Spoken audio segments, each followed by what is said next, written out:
David Adams here, the voice of the ring, and the following is a presentation of the Mancast Network podcast for the man in all of us. Hey guys, it's the Princess of Pro Wrestling, SoCal Val from Fight TV, and you're watching Opinion City on the Mancast Network, and I am a proud Opinion City girl.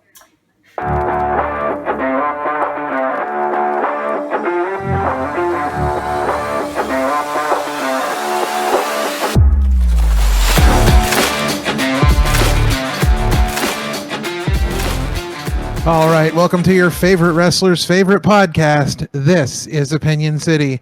On this episode, we present our Triple Threat Title Extravaganza. We've got 3 times the opinions as we present 3 different featured topics. We discuss the current state of... We discuss the current state of titles in the top promotions of today, and we will tell you who we think has the strongest roster of champions. So sit back, relax, and enjoy this special episode of Opinion City. I'm your host, Ralph Heinmarch, and joining me once again on this journey into the world of pro wrestling is my co-host, the former host of WVYC-FM's award-winning show, Decades Gone By. It is, once again, the one and only Parma Sean Russell. Sean, how are you doing? I'm ready for the Triple Threat Title Extravaganza. Oh, it is going to be amazing. It's been a little while coming since we've had some previous conversations about titles and what's going on. So I'm really excited to be able to sit down and really kind of flesh through some of this stuff today and talk about what's good, what's bad, what's ugly. We've got it all. So indifferent. Yes.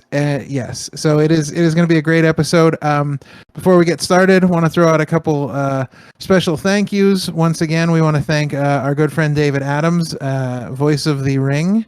He gives us our Mancast Network intro, and he is a wrestling announcer and commentator extraordinaire. You can find him on Twitter at Voice of the Ring. He's got so many things going on. You will look at his Twitter and you will be like, wow, look at all the stars this man is hanging out with and getting to work with. So definitely check him out. And our Opinion City intro comes from friend of the show and pro wrestling superstar SoCal Val. I can't imagine if you're a wrestling fan you don't know who Val is. So please check her out at amazing. She is. She's at SoCal Valerie on Twitter, and again, she has got just things going on all the time. And of course, we are on Twitter at Mancast Network, where you're going to find links to all of our Opinion City family, and you're going to find out exactly where you can find our podcast all over the internet. So we want to thank everyone for helping to make this show the amazing show that it is. Thank you for being listeners and listening to us rant and rave about wrestling. It's our passion, and we hope it's your passion too.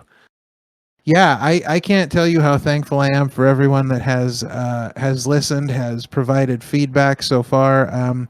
It's just been amazing to see the response that we've gotten to this, and we're just gonna keep going bigger and brighter every week. So before we get into our Triple Threat Title Extravaganza, we just have one little note we'd like to mention. Our thoughts and prayers go out to the family, friends, and fans of the now late great superstar Billy Graham, who we found out passed away this week. Unfortunately, had some health concerns that he's been battling, and just a sad time when we lose anybody from the world of professional wrestling. And this guy was a superstar, a true superstar in and out of the ring, on the microphone. Legend.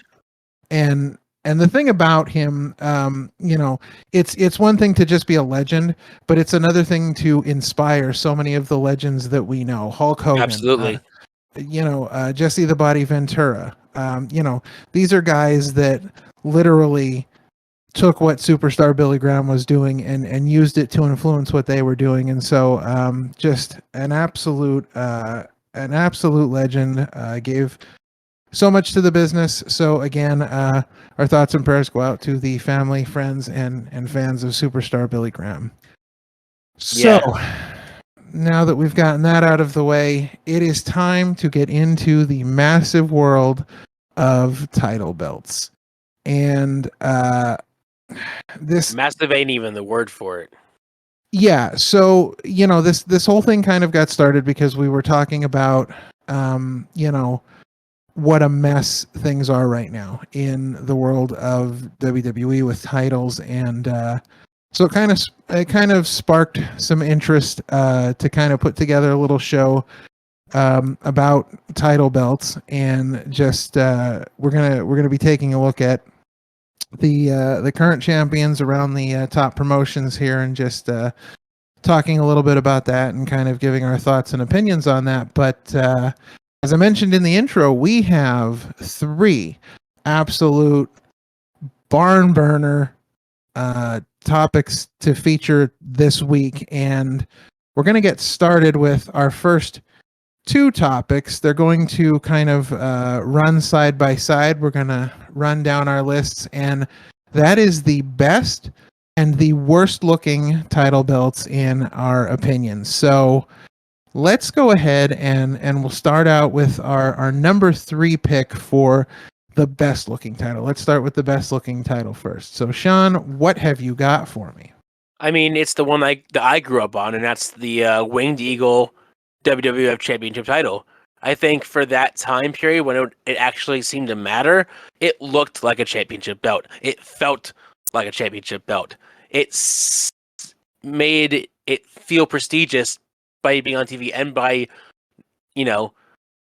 being what it was in the 90s. It was the belt to win. It was the belt to have, and it was stunning, beautiful, simple as well. And it's not just their giant WWE slap on the logo. It's fancy, and I wish they could go back to that so bad. Yeah, it really is. It really is a beautiful title belt. And I think, the thing about it was that was the championship when, WWE was really sort of hitting their stride, and they were really sort of becoming like the top thing going in the world of professional wrestling. And when you think about their biggest superstar, their biggest champion, Hulk Hogan, you cannot think about him without thinking of the Winged Eagle belt, and vice versa. They're indelibly intertwined, and it's just it's a beautiful piece of hardware. Anybody that got to wear it was lucky to have that opportunity. It made them feel important. Anybody who wore the Winged Eagle belt, it made them feel important. Yeah, it raised them to another level simply just by being what it was. And I think it's why we have superstars like Cody Rhodes talking about how he wants to bring the Winged Eagle belt back, because it is, for a lot of people that grew up during that era, it is the symbol of excellence. It is for me, looking at championship titles, and you have like the big gold belt, and for me, it's, you have to really for me, the Winged Eagle belt versus the big gold belt is almost like WCW versus WWE. Like you have to, you're not saying that there's anything wrong with the other product, but you have to pick a side at some point. Like you have to make a decision which one you think is a better championship. And for me, that Winged Eagle belt just always really sort of shined brighter than other championship belts. Absolutely. All right, so my number 3, I went in a little bit of a different vein. I selected the NXT UK Championship. Oh, that is just an absolute beautiful belt. So we look at what they're doing with the World Heavyweight title right now, the new one, and we look at them talking about the history of the belt. And I feel like the NXT UK Championship was designed with the same sort of vein in mind, the same sort of process in mind, that we want to make a beautiful looking belt that's not just a beautiful looking belt, but also is very historic looking. It And looks it had like historic reigns too. If you look at Pete Dunne's historic reign, Gunther, aka Mhm, Walter's historic mhm. reign, whoever held that belt, they made them hold it, not just lose it, but they held that belt and they defended it week in, week out, and it felt important. Yeah, absolutely.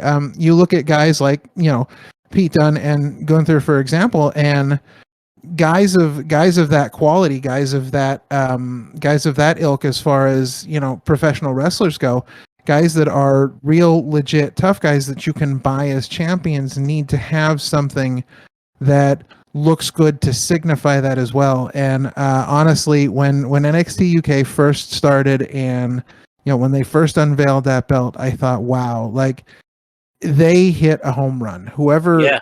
Whoever pulled together that design, they just hit a home run. And it had been a long time, I think, since I had seen a championship that I looked at, and just simply by looking at that belt, I knew that there was prestige around it. I knew that whoever Yep. held it was going to feel like a real undeniable champion. And I did not, the look of that belt did not make me feel like NXT UK was anything less than any of the other promotions. Yeah. It felt like it sort of put NXT UK on the map with everyone else. It put them at the same level. So for me, it was just a stunningly beautiful title.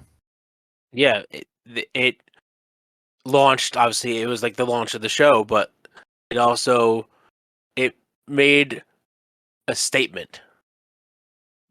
Absolutely. That's a great way to put it. It's a title belt that made a statement. I really like that, because again, for me, you were talking about the Winged Eagle belt. I'm talking about the NXT UK Championship, but they sort of fall into the same line where a definitive statement is made just by the way a title belt looks, and for them to have such a positive impact on the business just by how they looked, giving them that prestige. It's what title belts should be about. So Exactly. yeah. All right. So that's going to take us from best to worst. And I can't even tell you how excited I am to hear what you picked.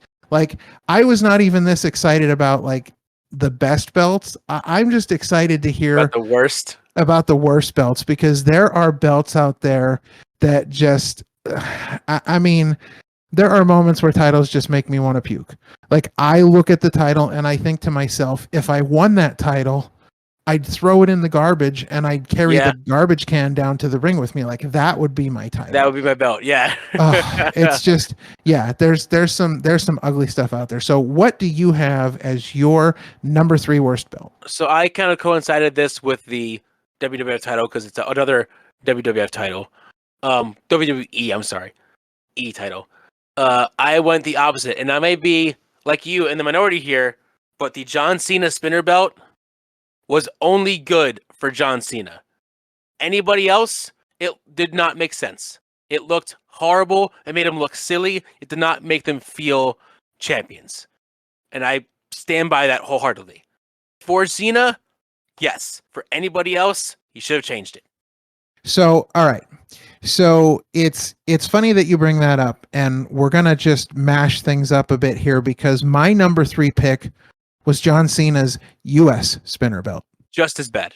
I think that these things looked no better than plastic toys you would buy in the aisle at Walmart. Like, they were just horrible looking. And okay, so I get you're trying to do something different. I get, like John Cena's US reign, we're talking about like basic thugonomics, John, and we're trying to get back to that, when he had the spinner world title and chain gang and all this stuff. Listen, if truth be told, I am not a John Cena fan at all. And I know this is gonna get off topic here for a minute, but it's interesting that this all came up because this past week, Busted Open had a interview with John Cena. They got to interview him in studio. I believe he was doing promotions for the new Fast X movie. Yeah. But they got to actually sit down with him, and rather than talk about Fast X, he wanted to talk about wrestling, which was great. And so I listened to the interview. It was about 25 minutes long, and they talked about that. They talked about Make-A-Wish at great length, and I got to tell you, as much as I don't like the guy's character, and this is something he even says in the interview, if you don't like my character, that's one thing.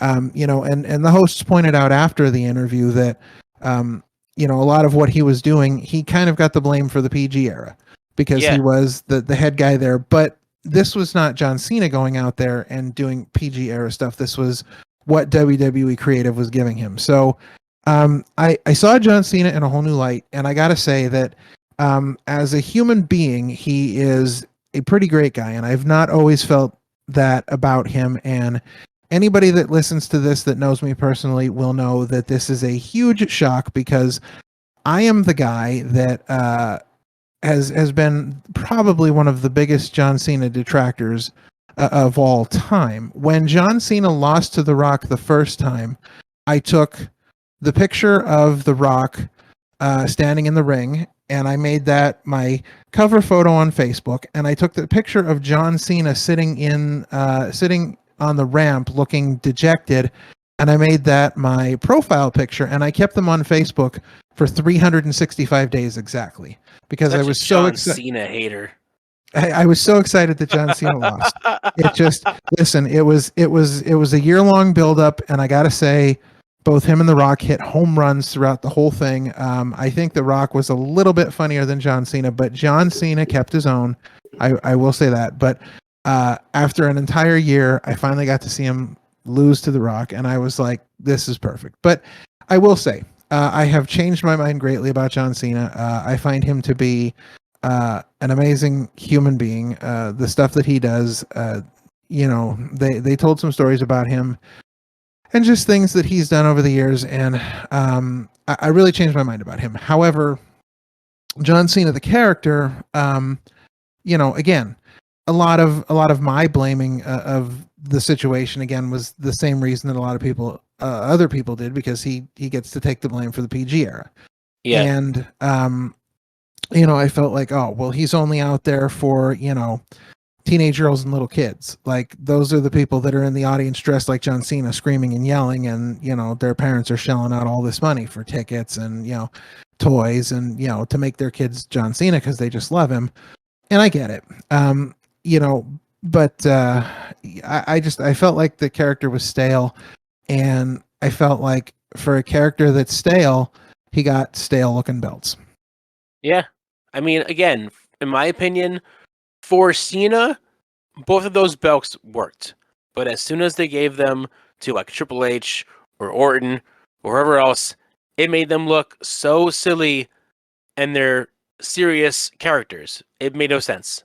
I feel like after Cena dropped it, they should have just either went back to the old belt or made a new one that was more to the norm.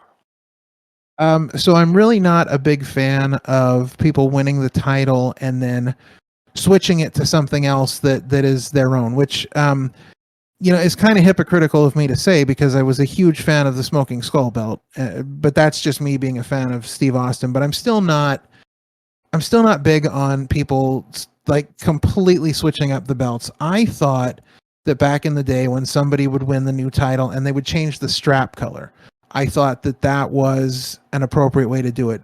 It was a big thing with the Intercontinental title for a long time. Yeah. You did see it here and there with the world title, not as much, but I felt like that was more an appropriate use. If you're going to switch it up for somebody, let's, go ahead and switch it up, in that more subtle way, but then you still hold the integrity of what the belt is. Yeah. It still shows its prestige, but it's not like something where it looks like it has diamonds all over it and it needs a spinner logo in the middle that spins and like a DJ.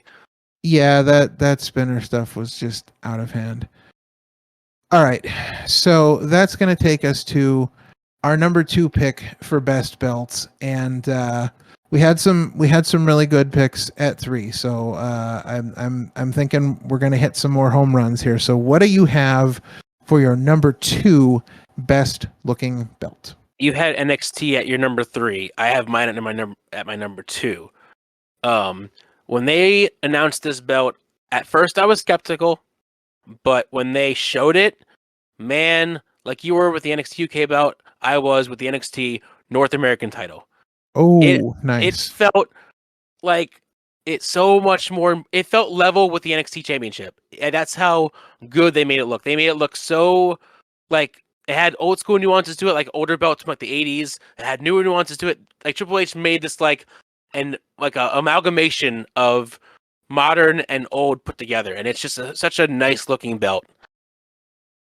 For me, the North American title is a great looking title, not only because it's relevant for today, but it's also a real throwback to some of the mid card titles of like the late 70s and early 80s. You have that sort of maroon looking strap that gives it its own look, but it feels like a throwback, and it felt like we were back in the era when the mid-card titles really meant something and were really special, and you had really special and talented individuals holding these mid-card titles. And I feel like when they designed the North American title, it definitely had that sort of old school prestige feel to it.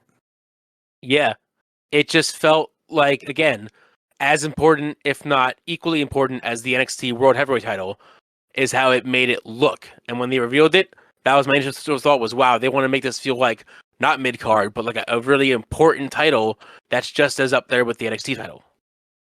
Yeah, it definitely had that feel of importance to it. The look of some of these titles to me is almost as important as the title itself, because it sort of sets a tone for what that title is going to represent, and then it helps set a tone for who wins that title, and then how they're represented on TV. Like it, for the most part, I think just about anybody could win the North American title, and I'm going to instantly take them seriously.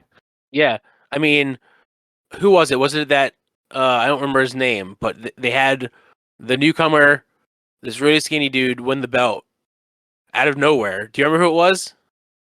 I'm not sure who you're talking about. I had to look him up later because I don't want to keep saying it now. But they had this guy that was relatively new come in, and I guess because of what he was doing in the ring and what he was doing backstage, he got enough of a push to get a opportunity and then win the belt. And it was so big around his waist that it could barely. He had to hold it up because it wouldn't strap around his waist because he had such a skinny waist. Yeah. But it made him feel instantly important because of, again, the size of the belt compared to him, one. Yeah. And two, that he won the belt. Sure. If a title can do that for somebody, you know that they've done their job in putting together a good looking title. So yeah, that's a great pick at number 2. For my number 2, I feel like I picked something that is very obscure. But I feel like the minute I saw this belt, the very first time they unveiled it on television, to me, I thought it had to be one of the best looking pieces of hardware I'd ever seen designed as a title belt. I didn't even care who won it. I didn't care who held it. None of that mattered. It just, it looked like a championship that you wanted to hold. And at the same time, we go back to this image of like Ric Flair as champion, and how the belt was so important because it went along with this entire image that Rick was trying to portray, that he was the champ because he was better than everybody else. Talking about the $500 alligator shoes, the $10,000 Rolex, all this stuff, and then the belt was just there, and it like symbolized all of that. So for me, my number 2 is the TNA Legends Championship. Oh wow! I didn't even realize that one still existed or had existed because I forgot about it. Let's be honest. Yeah, But no, it for was a me, beautiful belt. Now that I'm looking back on it and thinking about it, it was a really nice looking belt. yeah, I think they did an amazing job with that. Again, we had one of those, maroon colored straps, and at the time, that really kind of set it apart because you weren't really seeing the colored straps with, a lot of the championships at that time. So it definitely set it apart, and I mean, I I honestly, for me, I think it's the best looking championship TNA has ever had. Um, I don't exactly think the championship or the stories that were told with it or the people that held it, I don't think it ever really lived up to, what it was really supposed to be. But for me, Agreed. I don't think TNA has ever hit a home run with a title belt like they did with that one. Yeah, that again, it looked great, but the follow through was much to be desired. Yeah. So, sometimes you can have a great looking championship that simply, is just a great looking belt. And you don't really get to see much else from it other than just looking pretty. But it definitely looked like the kind of championship that would suggest that the champion was someone to be believed when they say that they were better than others. It definitely fit the original sort of storyline of this whole idea of having a Legends champion and having a legend hold that belt. It had that look to it. But as you said, when it came to the execution of the storylines, we weren't there. Yeah, they're like, let's make a new belt, and then what are we gonna do with it? Exactly. All right, so that is my number 2. Let's go. So let's talk about some championships. Let's start off. Are we doing our top 2 worst? Oh no, that was number 2. That was number 2 for the I'm best belts. sorry. Yes. Yeah, my numbers are off. We're gonna move to number 2 for our worst belts.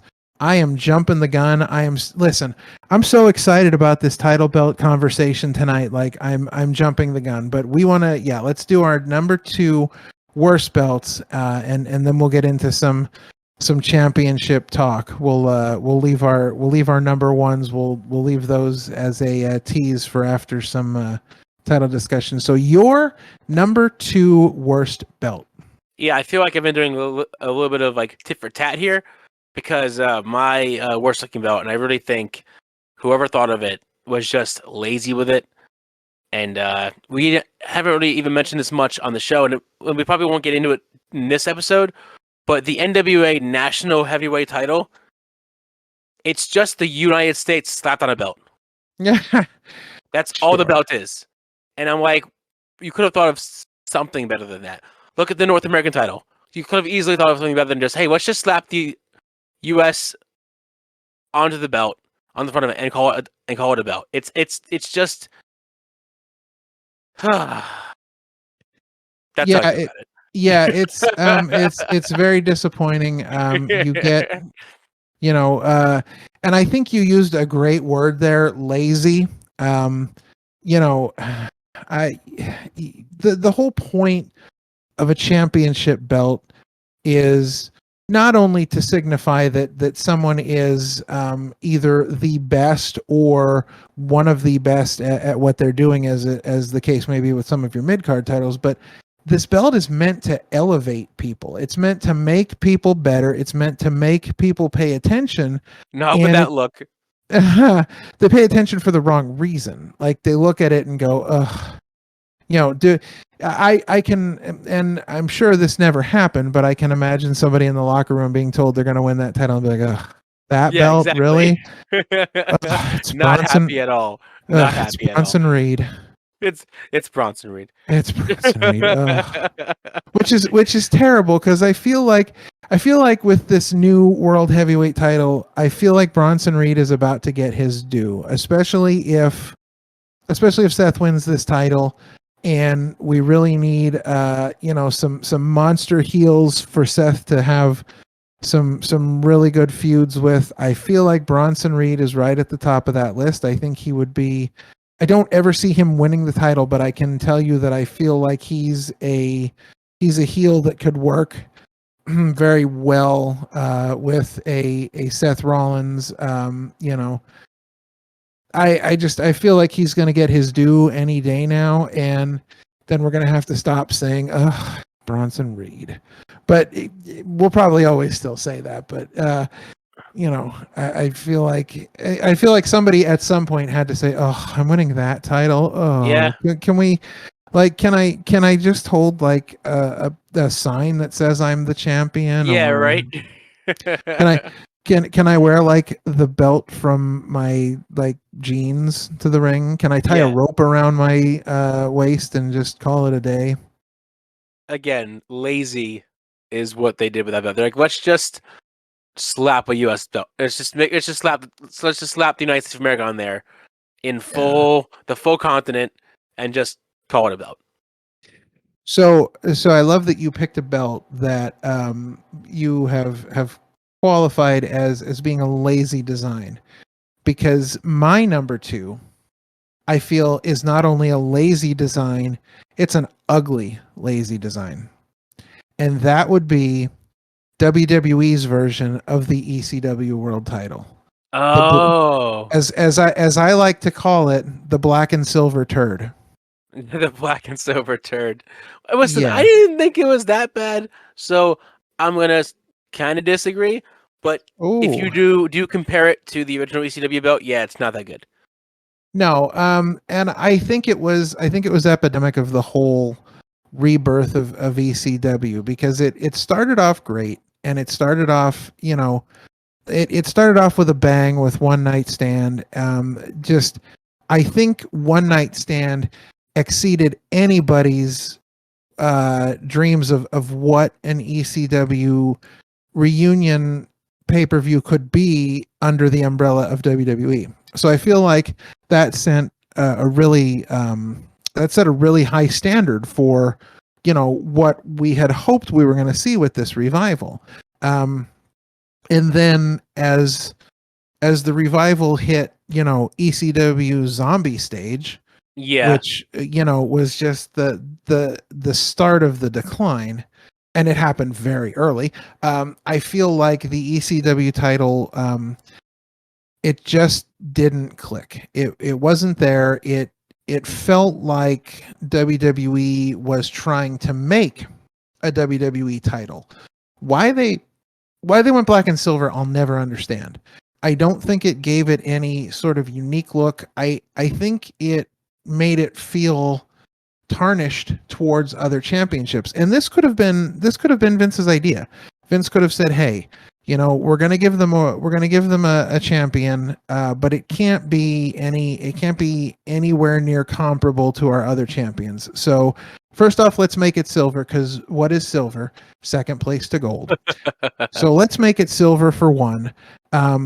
And there's nothing about that belt whatsoever besides the 3 letters on it, ECW, that give it any connection whatsoever to anything ECW. Literally nothing. It's when you take ECW and I want to say you water it down, but it's almost like they watered it down with like Hurricane Katrina.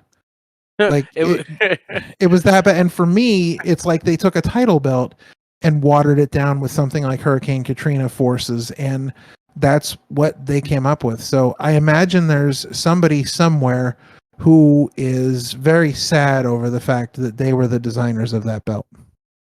I think it was just Vince trying to bury every other company that he took over other than his own. I mean, that's completely possible. It could just be Vince burying. I'm gonna go on a little bit of tangent, but like best example is when they had Sting versus Triple H at WrestleMania, and instead of making about the Vigilante versus the Assassin, it was DX versus the NWO. Yeah. There's absolutely, see, here's what should have happened. I have no problem with DX getting involved. I have no problem with the NWO getting involved, despite the fact that, Sting was never anything but opposition to the NWO. However, I understand the connection. I understand that some of the newer fans who may not have lived through the Monday Night Wars, but do know of the NWO, I feel like, it was okay. I did not have a problem with that. But Sting should have gone over, for one. That's absolutely. There's no, because you have to look at the bigger picture here. And what was the bigger picture? How do we get to Sting Undertaker? That was the big picture, because the only thing, and nothing against Sting, because Sting has had a great career. Sting has reinvented himself many times. He's kind of like, following the Chris Jericho model, where everywhere he goes, he kind of reinvents himself a little bit. And to be honest, I love the Joker version of Sting in Impact. I thought that was fun. My favorite version of him, because he was so out of left field, and it was just ridiculous. Oh yeah, absolutely. The stuff that he said, the stuff that he did, it was fun, and it was getting back to that idea of, appointment television, because we have to tune in because we have no idea what he's going to do this week. Yeah, he was just a loose cannon, if you will, a loose cannon, and it was just for that era of TNA, it was must see TV. Yeah, absolutely. And so, like, Sting is Sting.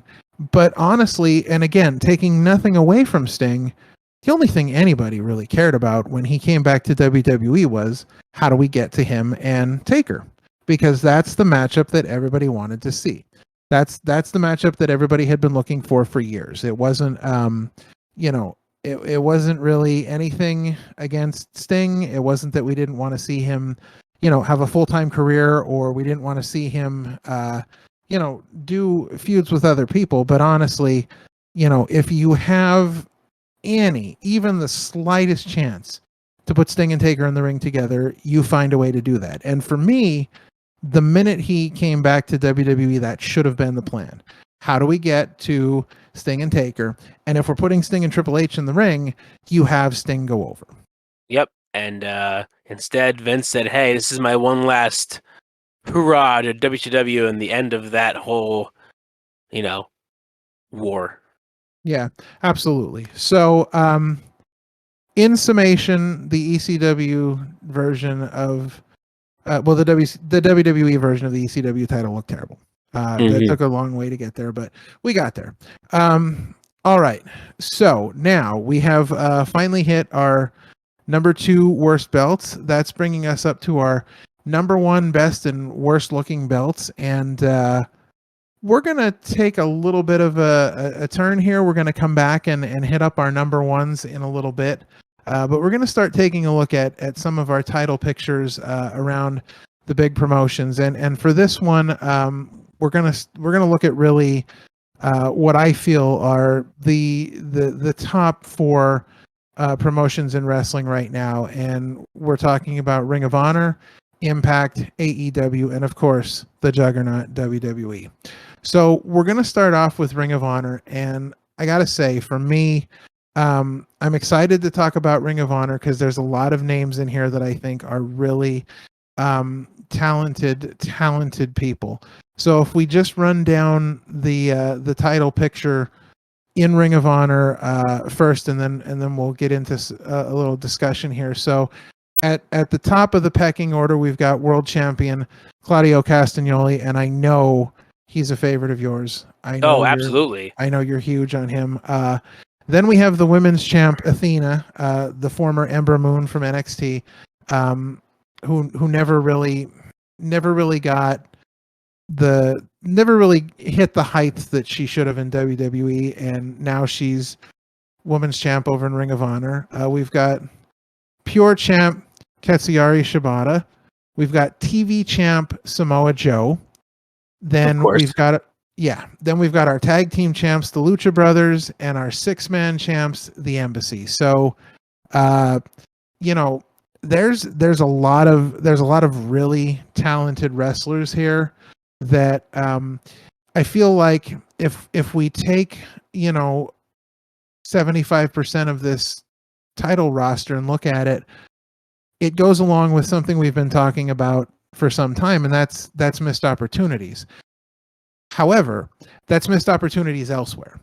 Ring of Honor is giving them their due. Ring of Honor is seeing the talent, giving them the opportunity to hold titles, run with it. And when you look at some of these wrestlers, talent is just a word that constantly just screams off the page at you when you're looking at these names.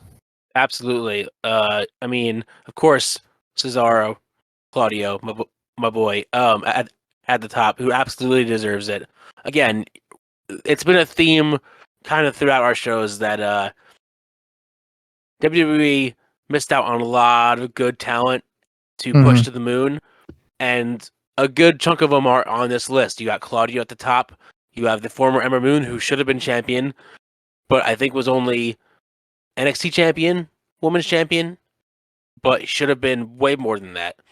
You have Samoa Joe, who I feel like they didn't use enough in WWE, or at least in the proper way. They could have just made him a monster and just pushed him to the freaking skies, have him beat everyone, and he sort of did that, but he never really won like the championship. That's for him. I feel like it's just this idea that they never really understood what they had. They never appreciated what they had. I think with him, a lot of the skills and talents that he had were just simply overlooked, and for terrible reasons, whatever they were. But he was just overlooked. Yeah, and then on the other half, you have ones that were never in WWE, but are still talents. Shibata is, and I'm not a huge New Japan guy, but he is just phenomenal, and it made me want to watch him and his history in New Japan, because he just has crazy talent and crazy agility, and like his offense is nuts. And of course, you have the Lucha Bros, who, again, similar to the Young Bucks, crazy tag team, crazy fluid work in the ring. They literally do everything together as like one unit. The only one that, for me, I don't know as well, other than Brian Cage, is the Embassy. Yeah. And again, with where I'm at in the world right now, and I don't get to see I definitely don't get to see Ring of Honor as much as I'd like to. And so, I'm not as familiar with everyone from the Embassy. But again, we've got just talented guys that are getting a chance to shine. And I think that's what's important to really, remember about this championship roster here. And just being, just being overly talented. And I love when they get opportunities, like you said. You're not a huge New Japan guy. I'm not a huge New Japan guy either, just because I simply don't get to see enough of it. But it made you want to search out and check this guy out, because you're seeing how incredible he is, and now you want to know about him. So I feel like Ring of Honor, I think, is going to be a great place for that, where you're going to get to see people that you may not know very well, but they're going to give you the opportunity to really, dive in and check out their work. I was a little leery when they brought back Ring of Honor, simply because I thought, well, AEW's already got a stacked roster, and there's enough guys that aren't getting time on TV as it is.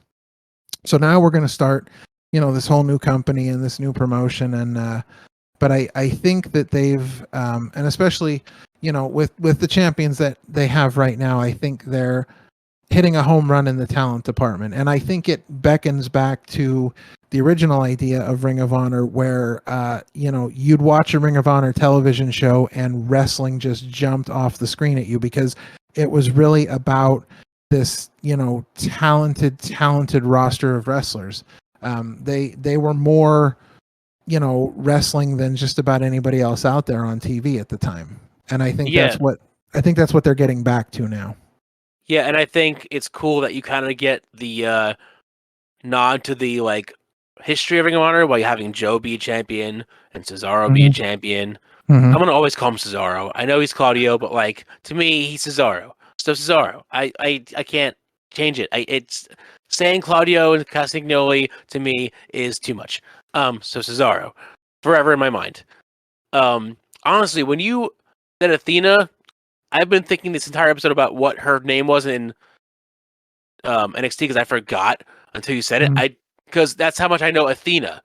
Because Athena is awesome. Oh, what yeah. What they did with Ember Moon, not so much. Yeah, I feel like when she was out for a while and then she came back, and I didn't have a problem with the tag team with Shotzi. I just didn't feel it was. I feel it was a step back for her. And I feel like when she came back, they did that because they really didn't have anything else for her. Which is a shame because like you said, Athena is awesome. She's amazing. Yeah, and same with Joe. Joe had worked there when it started, and then having him be champion now to kind of ease it back into what it was is a smart move. Is to have that kind of ease back into, okay, we're just getting back into the swing of things. We have Joe be champion, and then whoever beats him for it, that's going to be a huge deal. I love the fact that he challenged Zack Sabre Jr. My God. To me, that's a match that makes the internet's head explode. Zack Sabre Jr., another phenomenal, just amazing talent that I wouldn't have known if I not watched New Japan, because he's done a lot of New Japan. And again, I don't have the channel or the time because most of their shows are on at 2 a.m. Our time anyway. Yeah. So it's hard to keep up with their pay-per-views because they're on so late. Mm-hmm.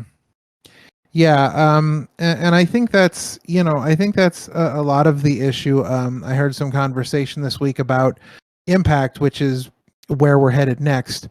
But the fact that Impact has such a limited TV deal because a lot of people don't get access. So unless you're subscribing to their streaming package, you're not really seeing a whole lot of Impact. For me, I follow a lot of things online, so I know what's going on. And listening to Busted Open, they talk about Impact all the time because Impact is slowly becoming major players in the world of wrestling. They are putting on phenomenal, fantastic shows. It's just they don't have the exposure that everyone else has right now. They don't have the national sort of reach that being on someone bigger than Access would give them. So it's a little tough for Impact because and it's a little heartbreaking at the same time too, because they're doing great stuff. So it's sad because for the past few years they've been just putting on really great shows, even better pay-per-views. They've been really stepping up their game, and it's unfortunate because they don't have the platform say AEW or WWE do, where they don't have as big of a reach, but they've gotten so good. When COVID hit, I think that's when they really stepped up their game and really all right, we have to really step it up now and show that we are just as good without a crowd as AEW or WWE. Yeah, absolutely. So with Impact, I kind of want to take the opposite take than we did on Ring of Honor, because I want to start at the bottom and kind of work our way up, because I really think that there's some interesting things going on when we get to the top of the list, and I've got some questions. So let's look at our tag team champions right now. Our TNA Impact tag team champions are ABC, the team of Ace Austin and Chris Bay.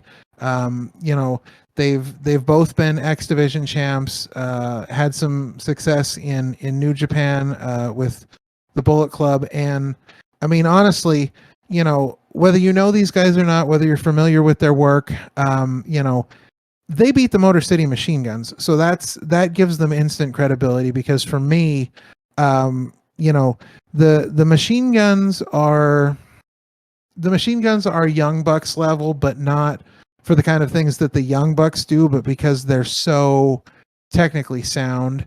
So for me, any team that can claim a win over the Motor City Machine Guns, especially for tag team championships, that instantly puts them in the conversation for best tag teams around. And then with the Knockouts tag team champs, you have the Coven in Kylan King and the returning Taylor Wilde, which I felt was, like Taylor Wilde getting back into things was a big surprise because she kind of came out of nowhere. She was one of those stories where she had been gone so long. I think people just kind of, forgot who she was. Yeah. And then she just comes out of nowhere and just in phenomenal shape, phenomenal ring shape. Seems like she hasn't missed a beat. So definitely two strong tag teams there, which is good to see because obviously we had an episode about tag team wrestling and about our top tag teams, but it's great to see some strong tag team divisions out there. Yeah, it's nice to see that too, because me and you are both big fans of tag team wrestling, and we all know, at least for the most part, that WWE, at least with Vince, frowns upon them. So they haven't been the best roller coaster ride with them. So having it in other companies like ROH and Impact that care about tag teams as much as they care about the singles championships, I should say. It's just cool to see. Yeah, it's great to have, it's great to see really talented tag teams, get a chance to be in a division where, tag teams are valued. So some great stuff going on there. And then when we look at our mid-card champions here, we've got X Division champ Trey Miguel, who is probably best known for his time in the Rascals. Yep. And then digital media champ Joe Hendry. My favorite. Look, if you have been sleeping on Joe Hendry, get on YouTube. I love Joe Hendry. Get on. If you don't know who he is, look him up right now. Yeah, drop everything you're doing and Google Joe Hendry and pause this, look him up, and then come back to us. We'll still be here. Yeah, we'll wait. No, it's seriously though. He is. I mean, for me, and I kind of found Joe Hendry by accident. But talk about entertaining. I mean, talk about just. He's so much fun. There is a real superstar there. I feel like he's right on the cusp where his contract runs out and somebody's sleeping on it, and WWE could just pluck him. As long as they let him still make his own theme songs, I'd be all for it. Man, you know what? And they could make a best of Joe Hendry DVD, and it could all be entrances with his theme songs. And seriously, I would watch hours of that. They are all top tier. Yeah, it would be the absolute. It would be a banger of a time. Let me tell you, I would enjoy the crap out of that just watching Joe Hendry entrances. So then we get to the Knockouts World Champ and the World Champ, and here's where things get a little fuzzy for me. And it's not because I think there's anything wrong with either of these champions. And it's really interesting to see a company that has a husband and wife as their world champ and their women's world champ. So here's my thing though.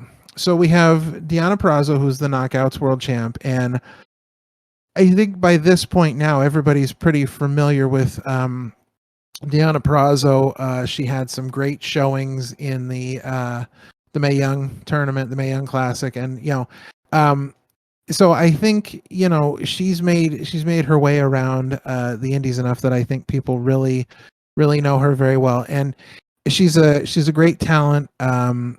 She's a great person. She really respects the business. So to see her hit the top of the knockouts division, and when we talk about the knockouts division, I mean, this is probably the best women's division in all of pro wrestling. I mean, they are I honestly stacked. think that they're super slept on. I think whoever doesn't believe that the knockouts are a credible division, then they're just missing out because they have, like you said, some of the best women on the roster.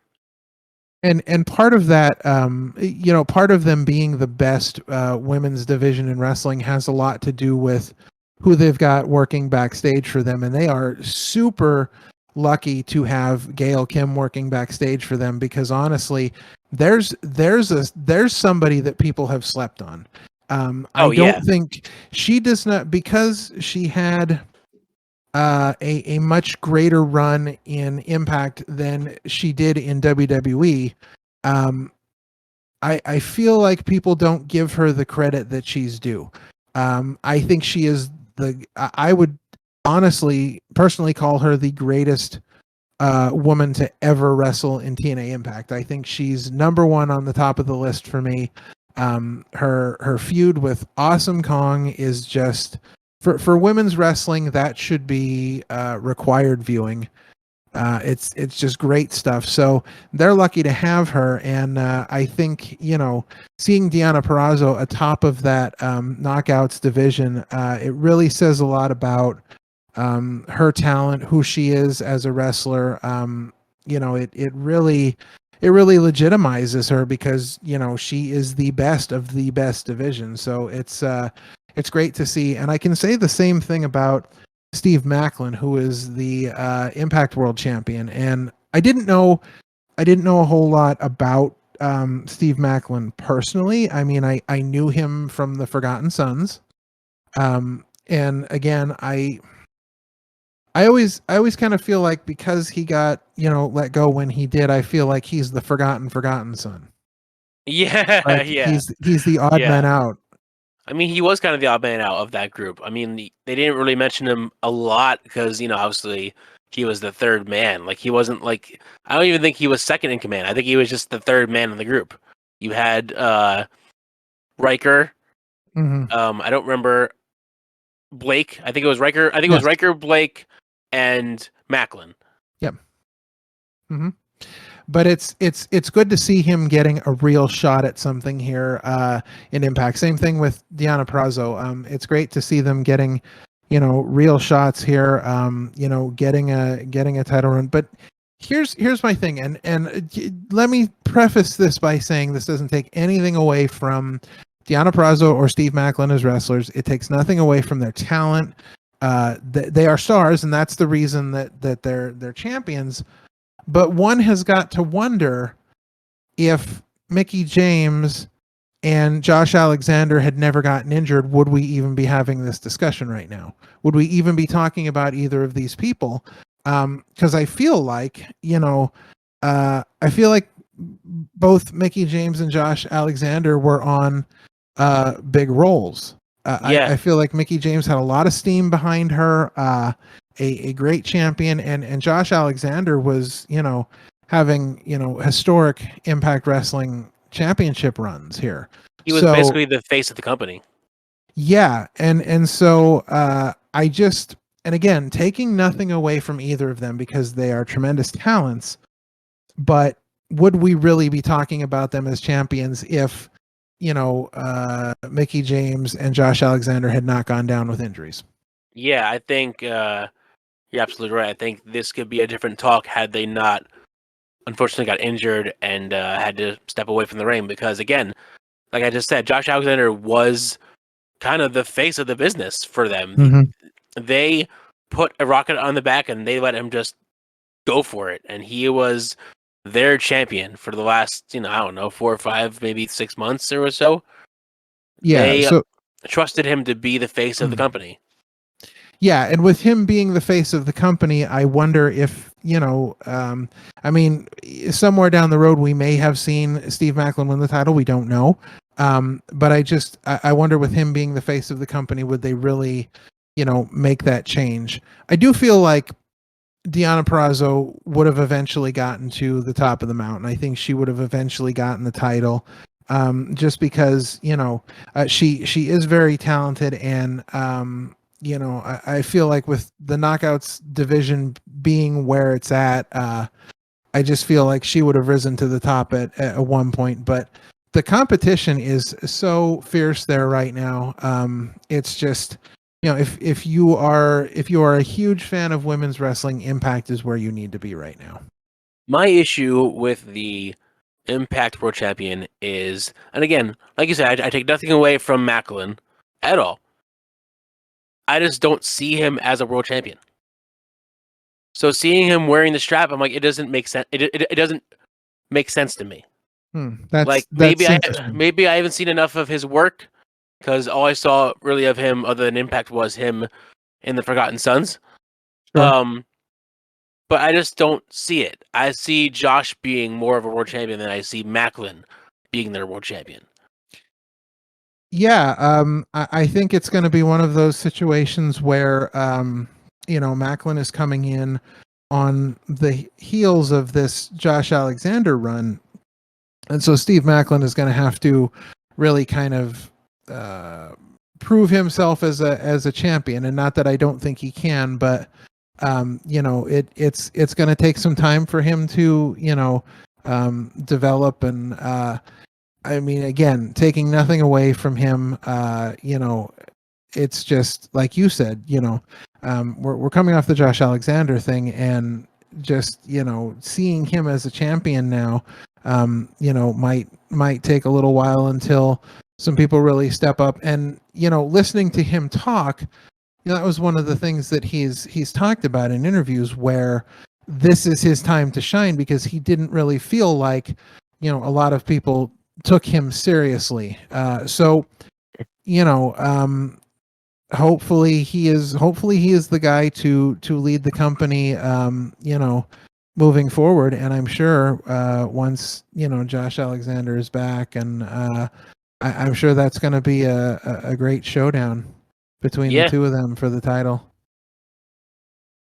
All right, so we've looked at Ring of Honor and we've looked at Impact, and before we move on to our next company, let's circle back and finish up our best and worst looking belts, because we are down to our number ones. This is number one. It's the moment that we have been anxiously awaiting for close to an hour, maybe a little bit more than an hour. We're right at the top, and so hit me with it. Give me your best looking belt in the history of professional wrestling. What have you got?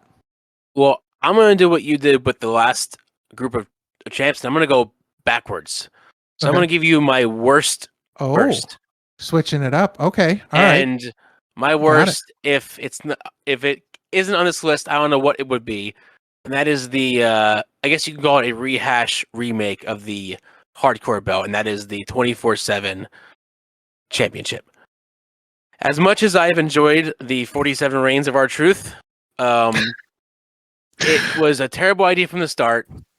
It looked horrible. It looks like a giant gold coin smacked onto a green, ugly-looking strap. And it could have been cool, but instead it was just scenes of people chasing after the belt.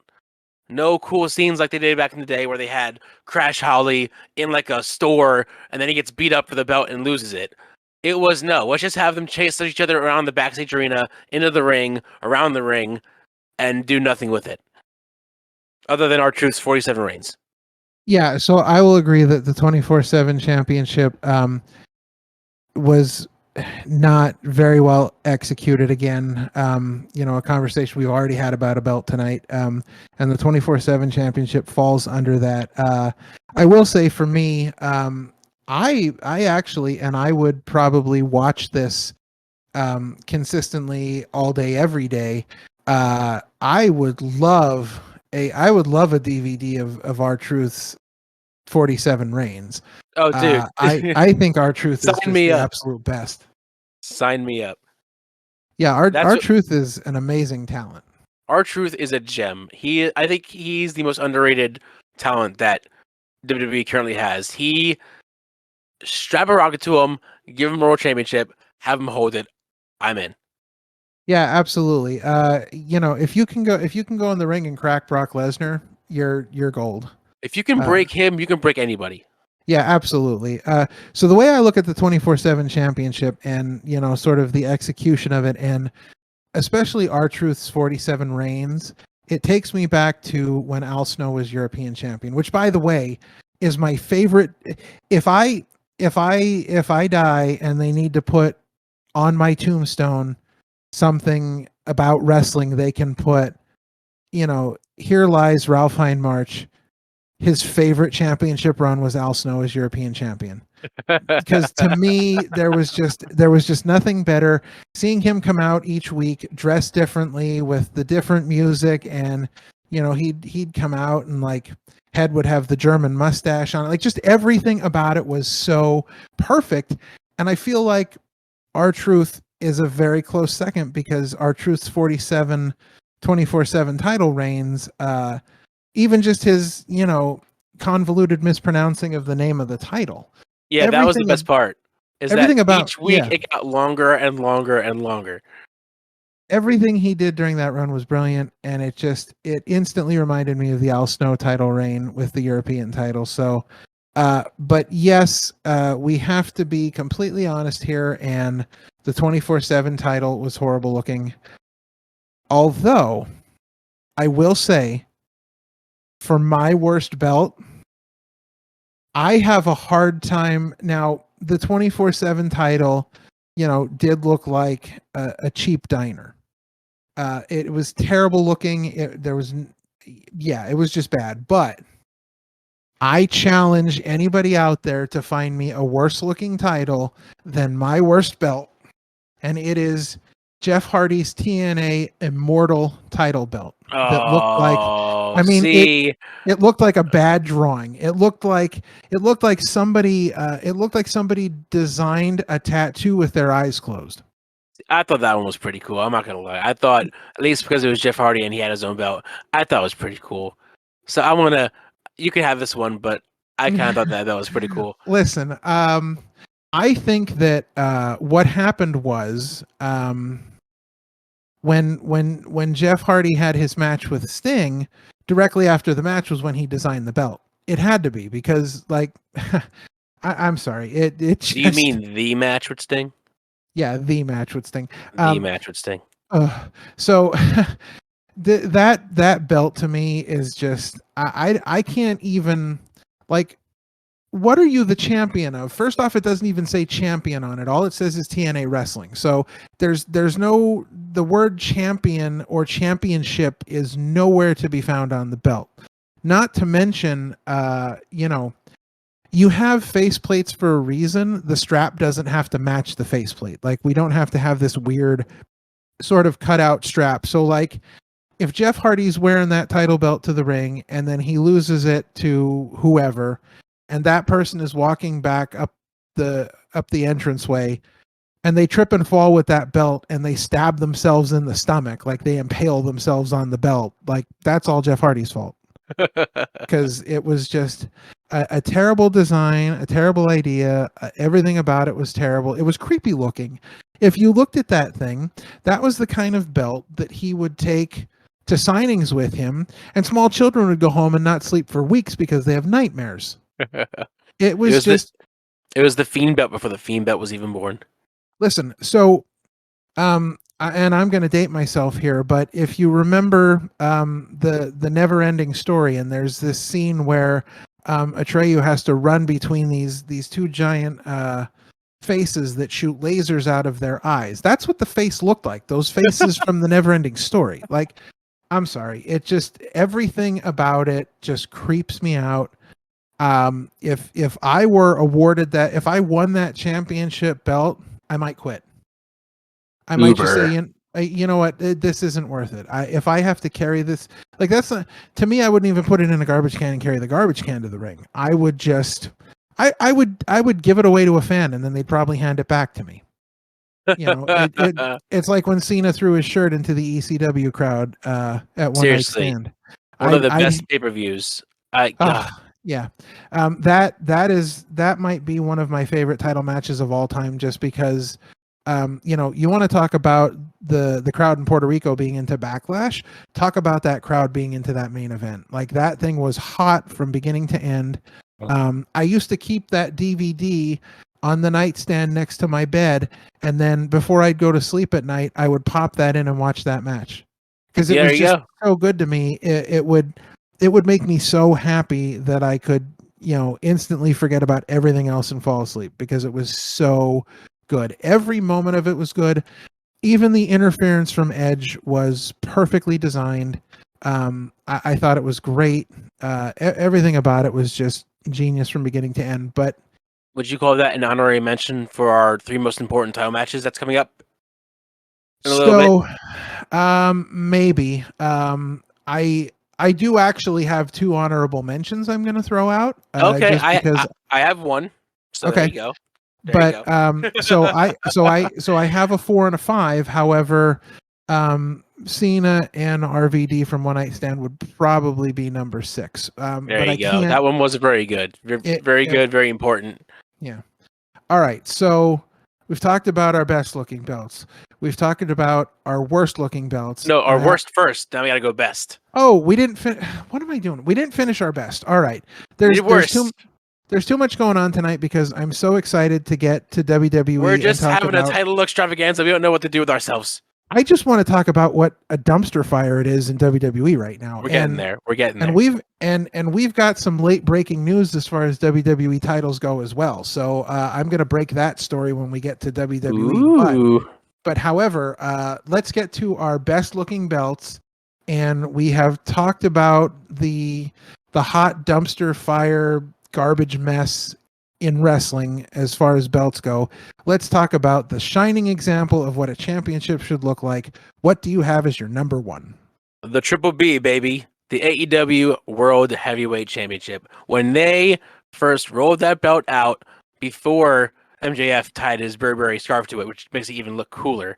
When they first rolled that out, when Bret Hart brought it out and the Big Show, I thought, man, that's what a championship should look like. It feels prestigious. It feels important. It felt like it mattered again. Because let's be honest, for the last few years, all we've had to deal with is WWE and their giant logo smacked onto a toy belt.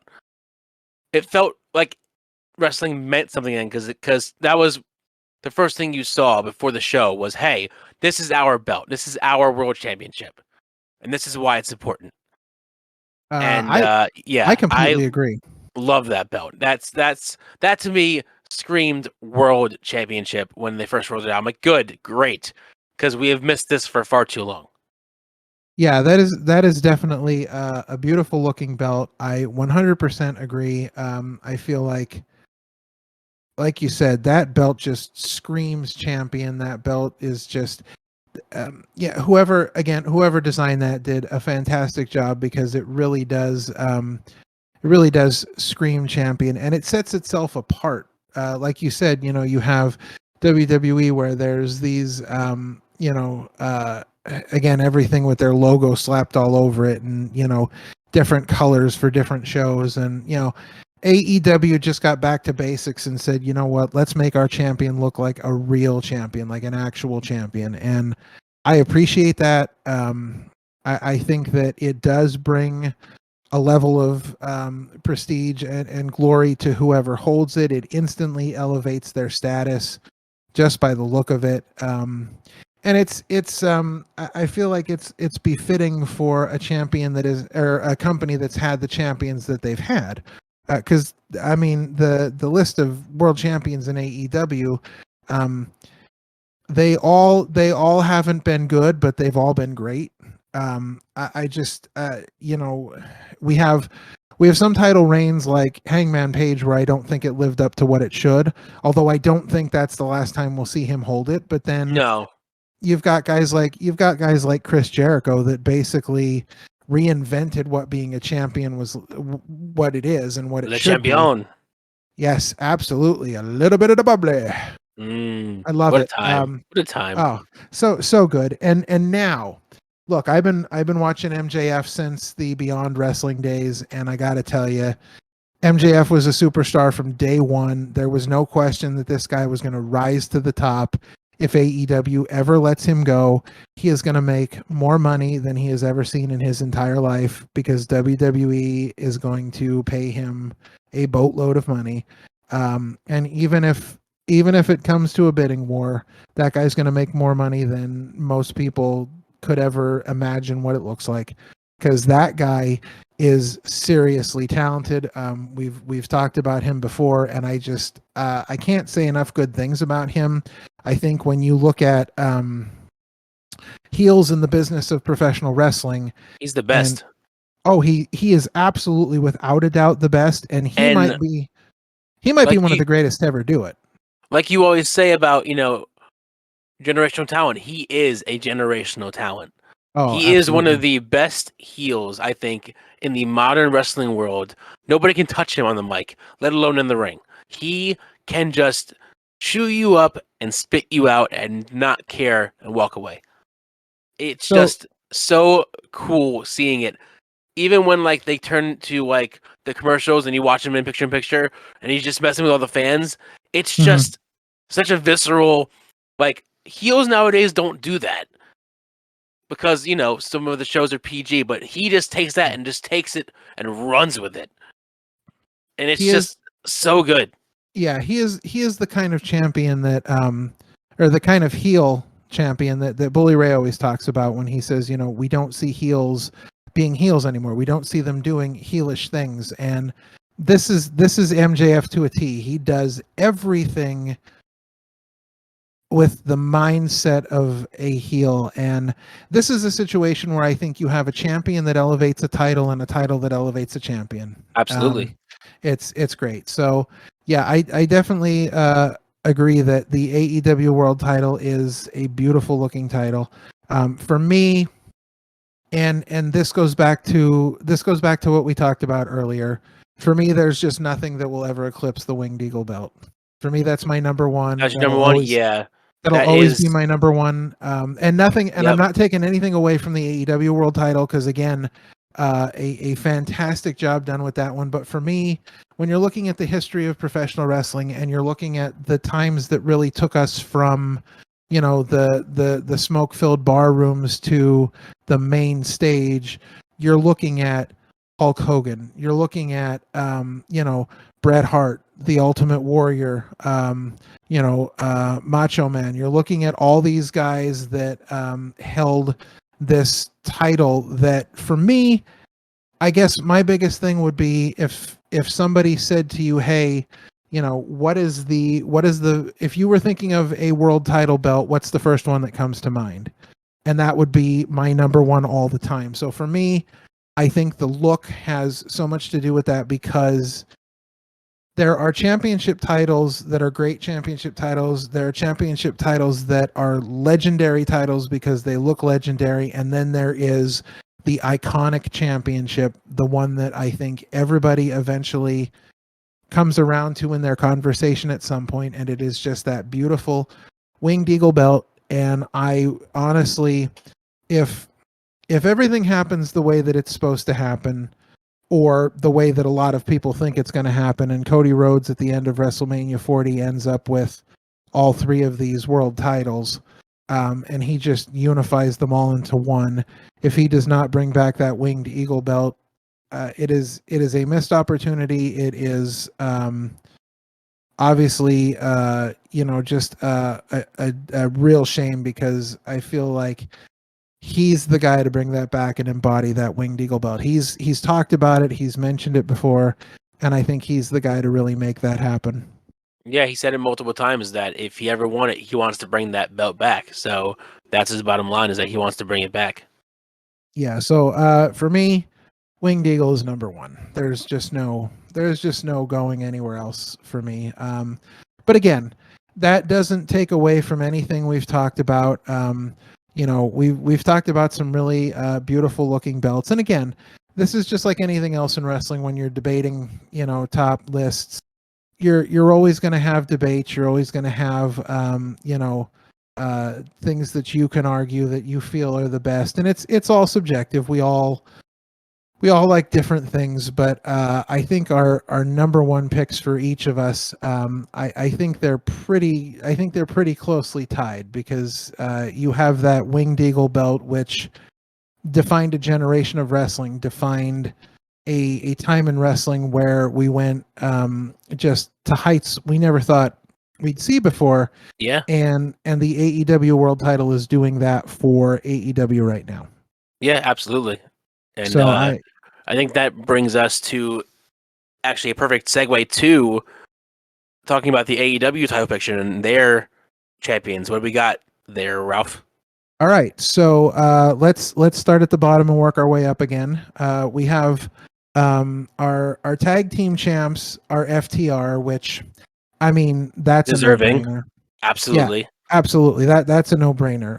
Again, a great tag team division, but as the Macho Man would say, cream rises to the top, baby.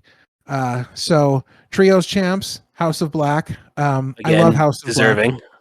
I love House of Black. I love everything that they've done since House of Black started. It has been one of my favorite things that they've done in AEW. Again, I think a lot of what they did in that situation was just a no-brainer. It just felt really good. I'm huge on House of Black. And the open house rules match idea, I think, is genius for the belts. Absolutely, it is very smart. So moving on, we have a whole number of sort of mid-card champions here. So we have our TNT champ, which is Wardlow, and I don't always agree with where they've gone with the Wardlow character, but I think that what they're doing now with him being the TNA champ, and I think they're building him because they know he's going to be a future superstar that could be the face of the company.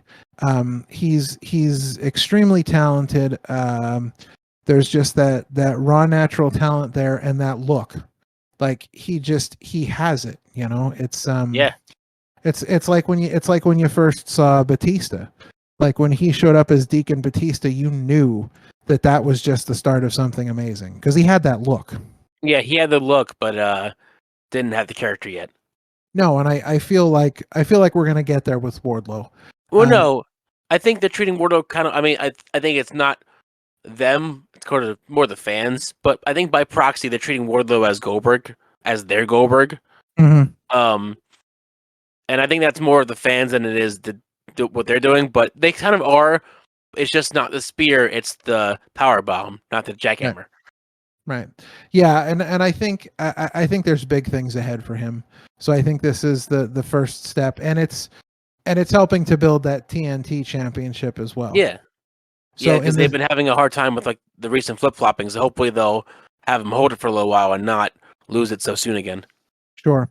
So then we have the TBS champion, Jade Cargill, who again I'm big on. She's a great talent. She just has the look and feel about her. I love what they've been doing with her. And then our third mid-card champ is the international champion, which, look, I don't care what they call the title. I'm just glad that Orange Cassidy has a title, because I think he's been doing great with that belt. Like, they've given him such an extraordinary run as the international champion. Yeah, absolutely. And I think anybody that anybody will tell you that Orange Cassidy. I can't imagine there's anybody that doesn't like Orange Cassidy besides Jim Cornette, I think. I know some. Some.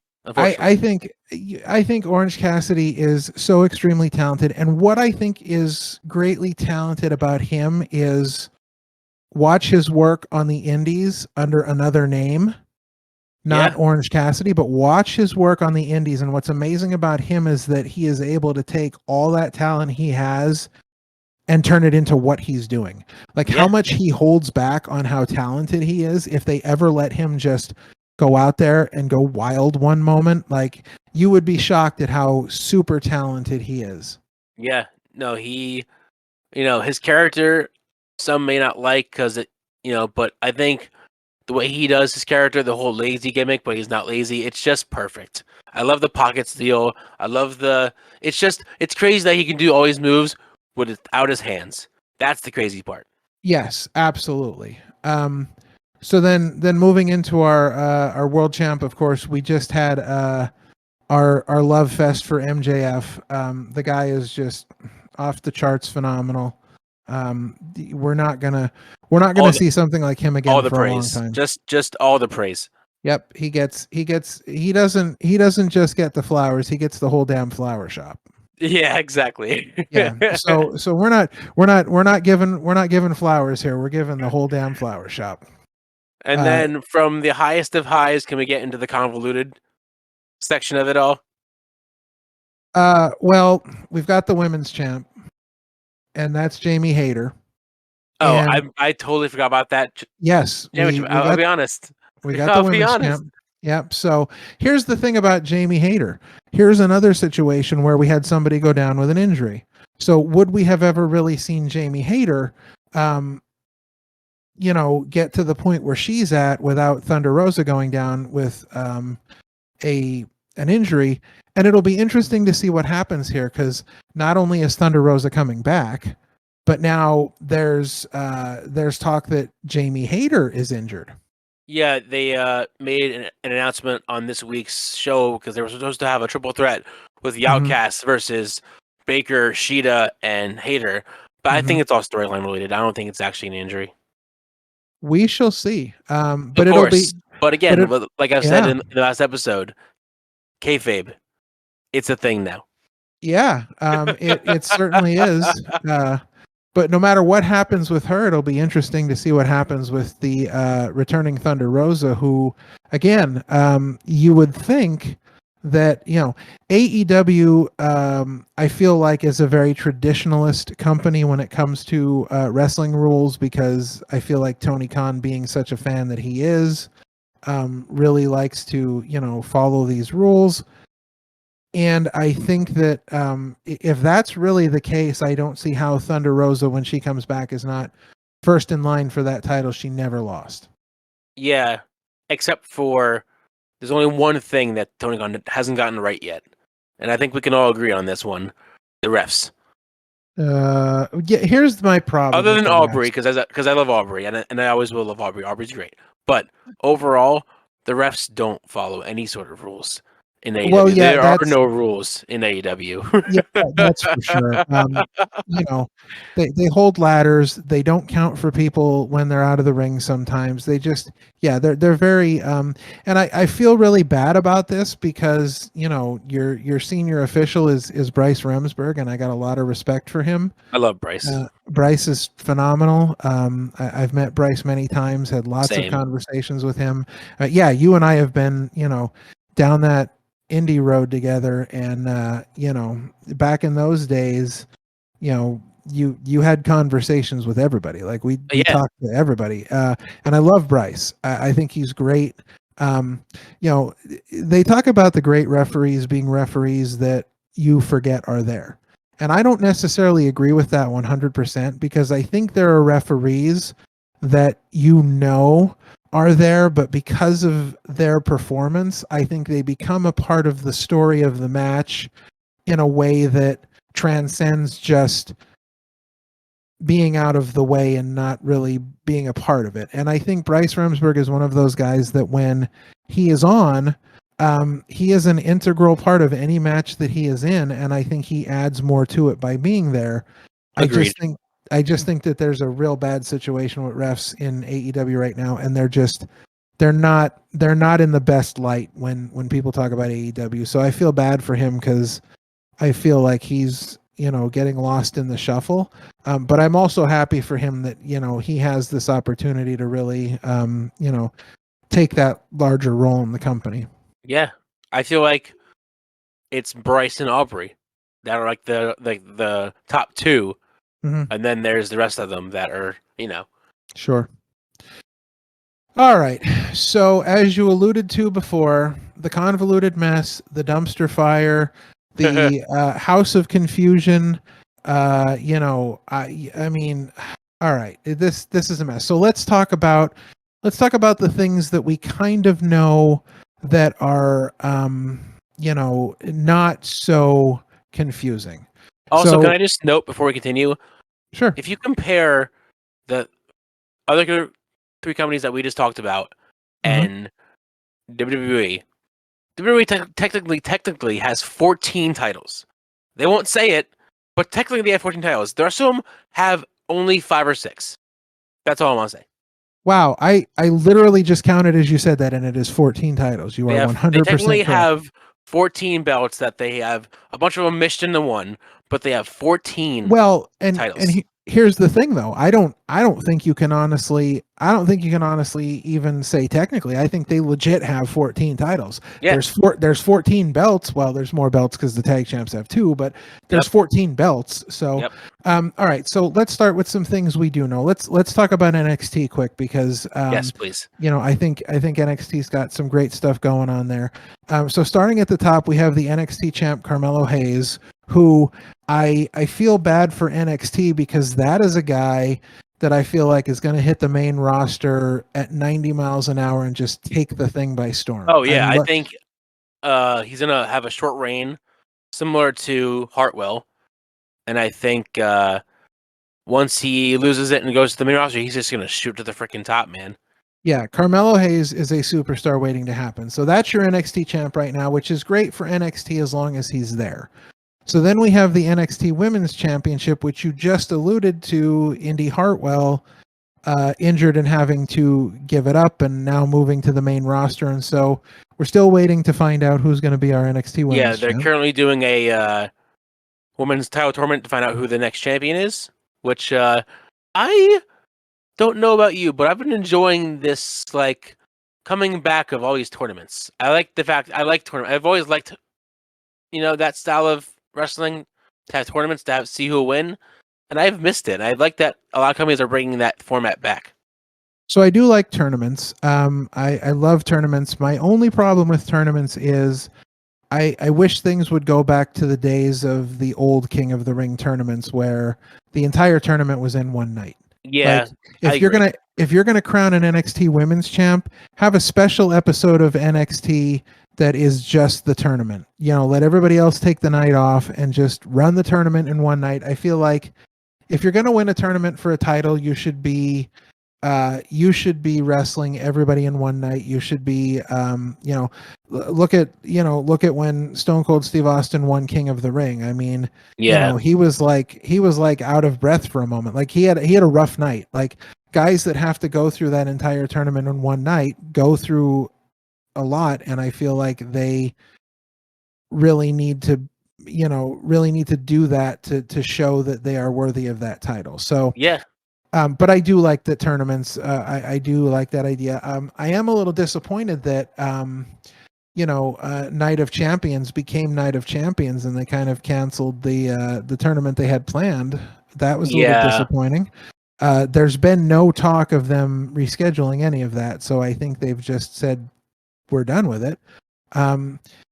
But in any instance, yeah, it's great to see tournaments back. So then we have our North American champion, Wesley, who, again, another guy that is just super talented, fun to watch. When he wrestles, you need to be paying attention. Like, he's that good. He's just crazy in the ring. He is just as crazy in the ring as Ricochet is on the main roster. Absolutely. And so I feel bad because at some point, Carmelo Hayes and Wesley are going to the main rosters, and if not given the normal NXT call-up treatment, they're going to the moon. And it's going to be tough for NXT, but we have to understand that, NXT is still developmental, and we've gotten long past the point now where guys like Tommaso Ciampa are saying, I don't ever want to leave NXT. Like, yeah, we're past that now. NXT 2.0, I think, pretty much destroyed all of that. Like, that was the beginning of the end of people wanting to stay there forever. But In any instance, then we have our tag team champs in Gallus. I love some, Gallus. some UK transports. I love that. I love that. Like when NXT UK went away, they didn't just forget about everybody. No, because I love NXT UK. I just love in general, and I hope one day we can have a show on it. Just UK wrestling in general, because it's just such a different style to what we know, and but it's so good. Yeah, and NXT, honestly, when I watched NXT UK, I didn't even need storylines. I didn't like I'm glad they gave me storylines, but I didn't even need the storylines because the wrestling was so good. It's like you said, it is that different style, and they did kind of WWEize it a bit. A little bit, but to not kind enough of to get it. where it was like totally dumbed down. Yeah, exactly. It was just a lot of fun. And again, we have now here's where things get a little confusing. So we Here have we the go. women's tag team champions of Alba Fire and Isla Dawn. Great people. I heard an interview with them 2 weeks ago. I love them even more than I did before that. But in stark contrast to the Undisputed Universal Champion is going to one show and will be on that show exclusively, and that's it. The women's tag team champions from NXT literally came out and said, we will defend these tag titles on Raw, SmackDown, and NXT. How is that even? How does that even happen? Well, Like go ahead. Let's run this down, shall we? We might as well start running down the convolutedness. We Okay. have Reigns, the undisputed WWE Universal Champion, who has two belts that they didn't split up. Instead, they made a new one in the World Heavyweight Championship title for Raw, which was then fought over by Raw and SmackDown people over a Raw title. Yeah. Then we have the Raw Women's Champion on SmackDown, the SmackDown Women's Championship on Raw. You have the Undisputed Tag Team Champions, Sami Zayn and Kevin Owens, who can pretty much... They were drafted to, I believe, SmackDown, but they can defend it anywhere.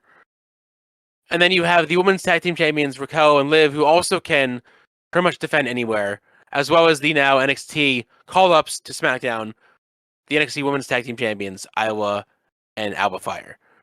What the hell is going on? Everything is so confusing, and what really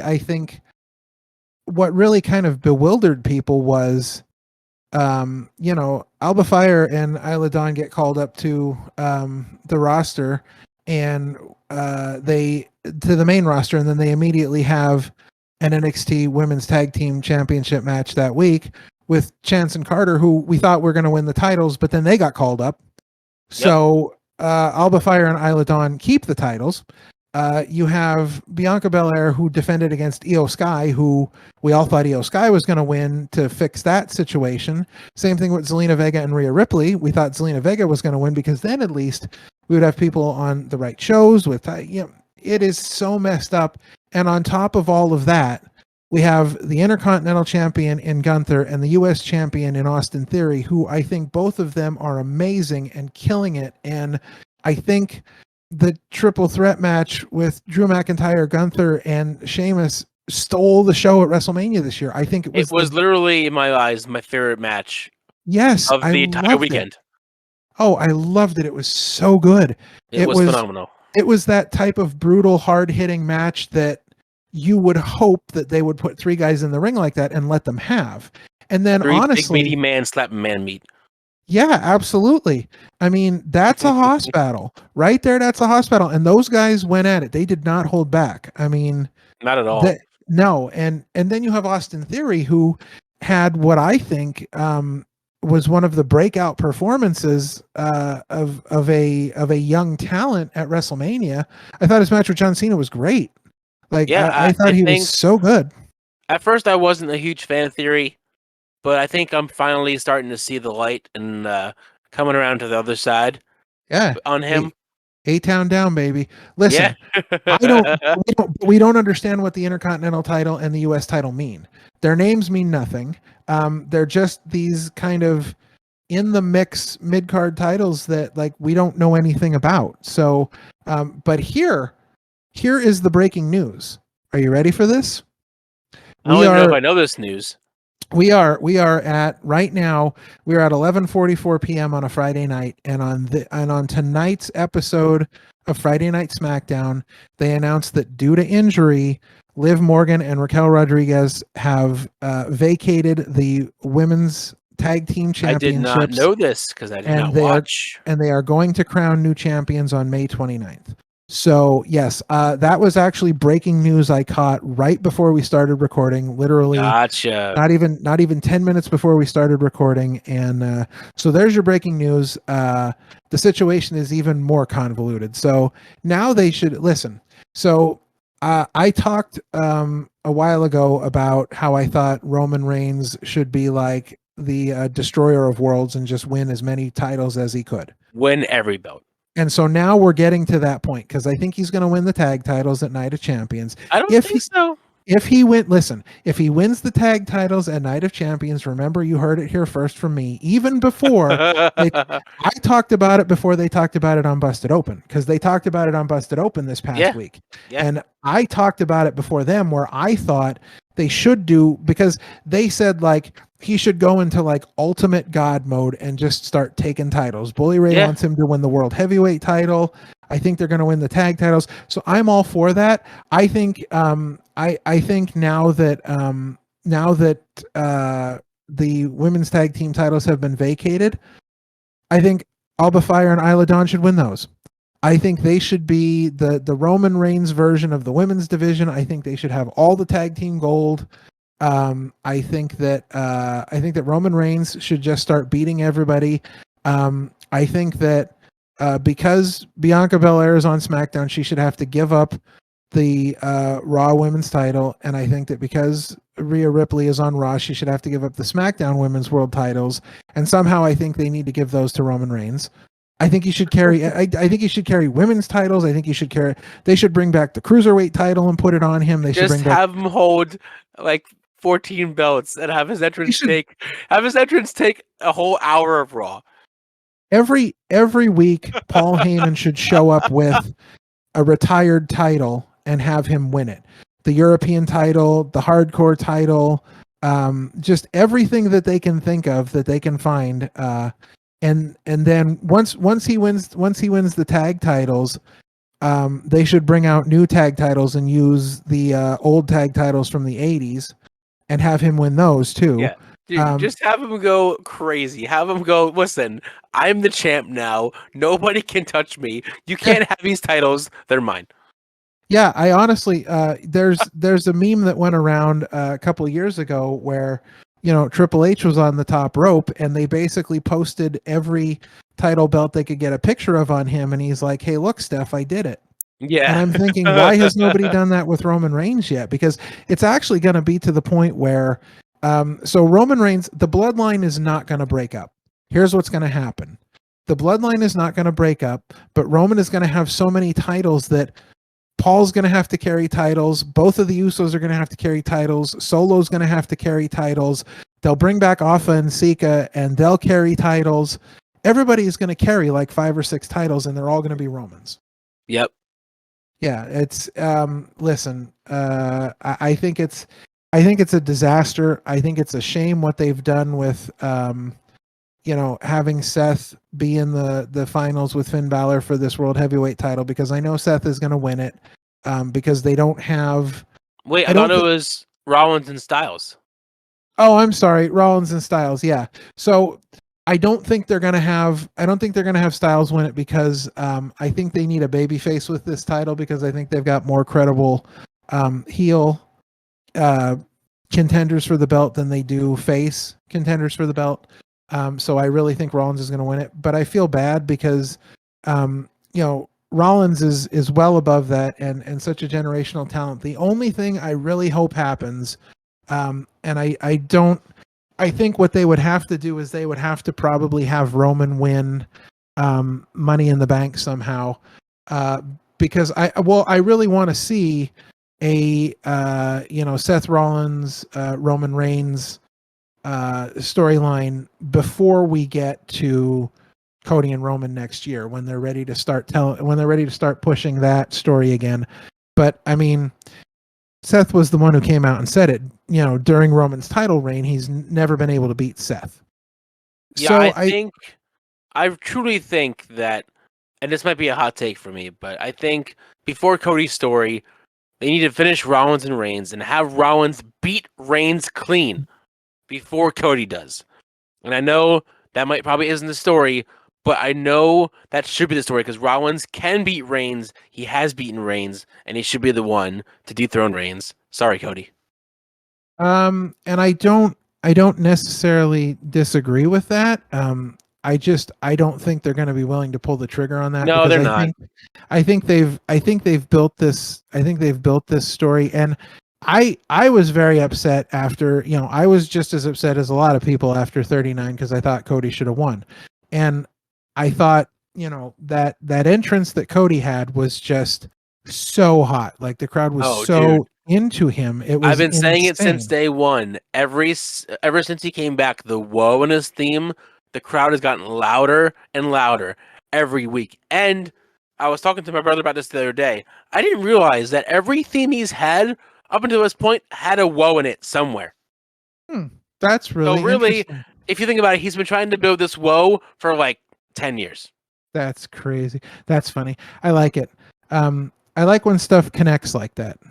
When you don't even really realize it, and then you do, and it's like, wow, like how did I not see that? But yeah, I do think there needs to be a finality to the Seth and Roman thing. I think that's probably going to come before Cody, but I feel like this is going to be Roman's moment to excise one of his demons. Yeah. The fact that he's really never been able to beat Seth cleanly one-on-one, and I think that's going to be a big part of telling the story of how Reigns is continuously evolving and still putting down challengers, and yet out of all of this, like we still have Cody who really didn't cleanly lose to Roman. I mean, no. It took the solo interference, so he really didn't cleanly win. So I think that's going to be one of the major sticking points. Is like, hey, I'm still here. You still need to beat me. I know I can beat you.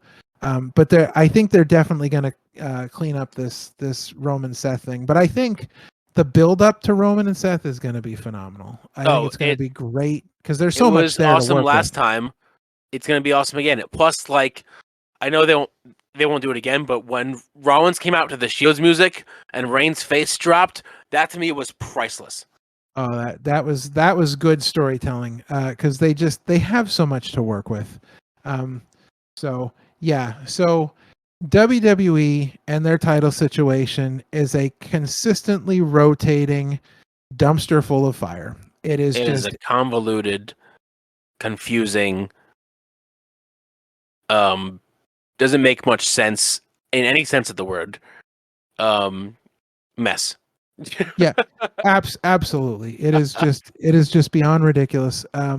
So I'm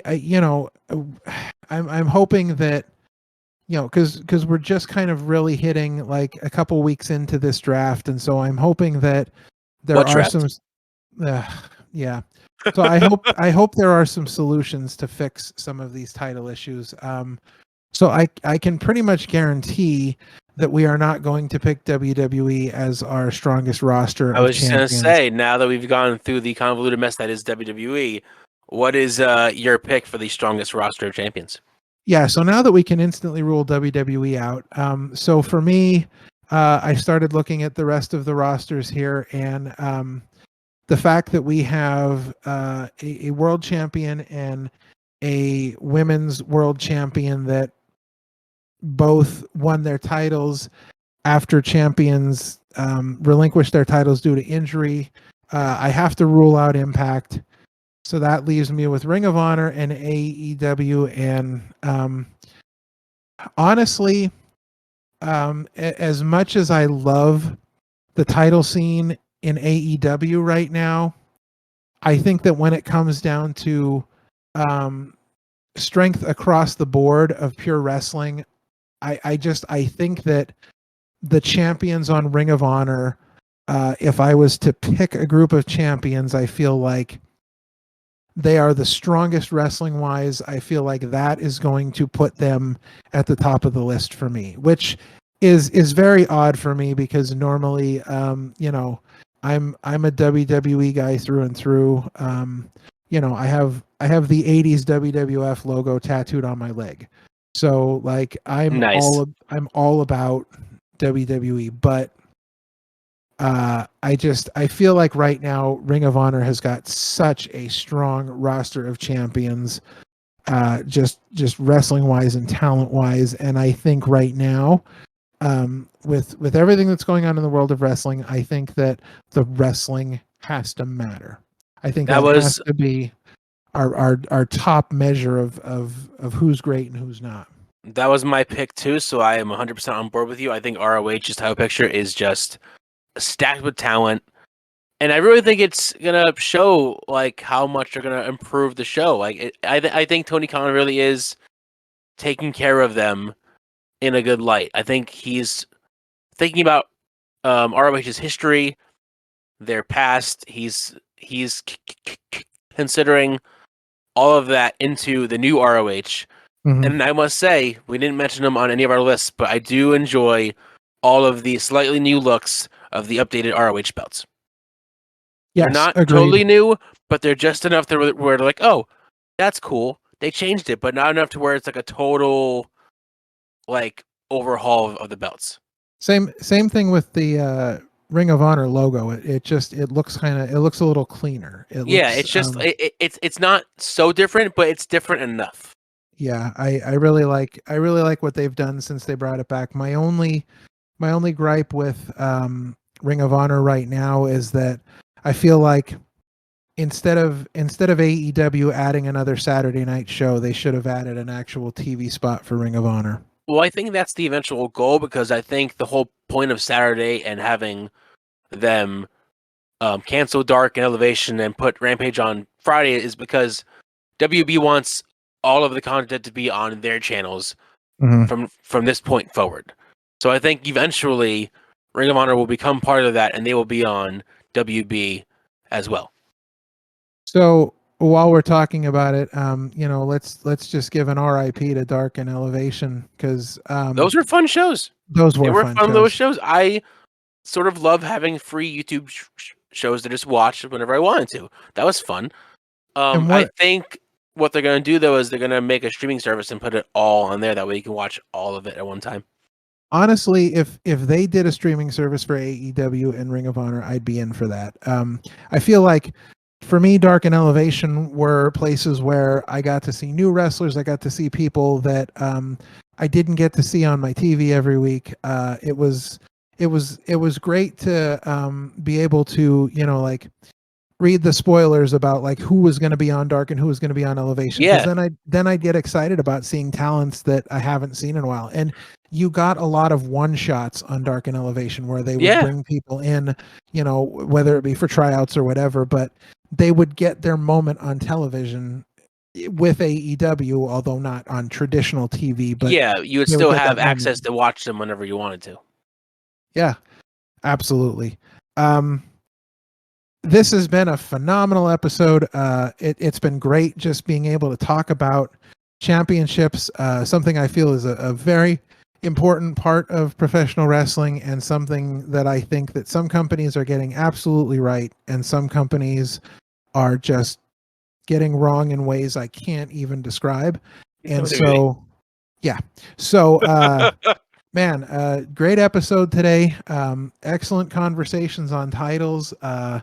Looking forward to hearing the feedback about this. Looking forward to getting this out to everybody because I know, we've got some great listeners out there who are really going to enjoy this conversation on titles. A little bit of a switch up on formats today, but we had a lot to get to, a lot to talk about, and just some great conversations on belts today and championships. So, I have a comment. Sure. Are we going to do our 3 most important matches, or are we going to save that for another episode? Did we really forget about that? Yeah. Look, the most important part of the main event is because I have these lists Listen, down pat, man. yeah, I'm all right. excited because this is the list I was most excited to like go over because I have ideas and thoughts, and I'm excited about those All right. ideas and thoughts. So, don't fire me because I've been so bad tonight. There has just been so much to talk about, Just and fire them. I have been so excited about all of this title stuff. Yes, we have our best title moments. So, folks, strap in because this is it.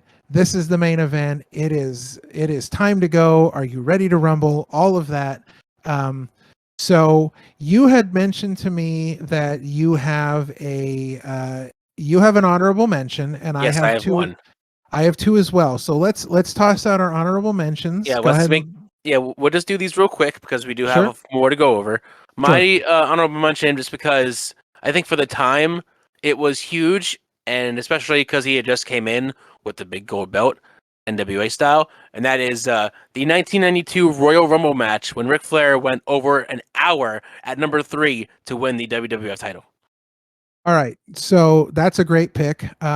Like I said, I have two honorable mentions because I honestly couldn't decide between the two, so I really had to kind of throw them both out there. So my number 5 is actually from the Indies, and my number 5 is Princess Kimberly winning the Chikara Grand Championship at Top Banana in 2015. She is the first female to win the top Chikara prize throwback in a non-female company. Chikara was always equal rights for equal fights. Men and women mixed it up in the ring. Everybody was equal, be it men, women, anthropomorphic ice cream cones, insects. They were all equal, and Princess Kimberly winning that title was a big change and a big push forward for not only women's wrestling but wrestling in general. So that was my number 5, and then my number 4 was Ric Flair winning the 1992 Royal Rumble.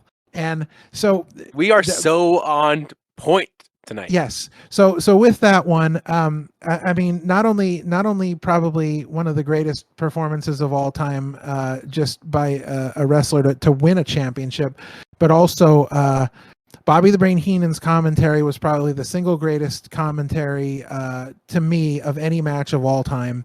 And then the promo afterwards with Rick, Mean Gene, Bobby Heenan, and Mr. Perfect. It was everything the championship promo afterwards should be.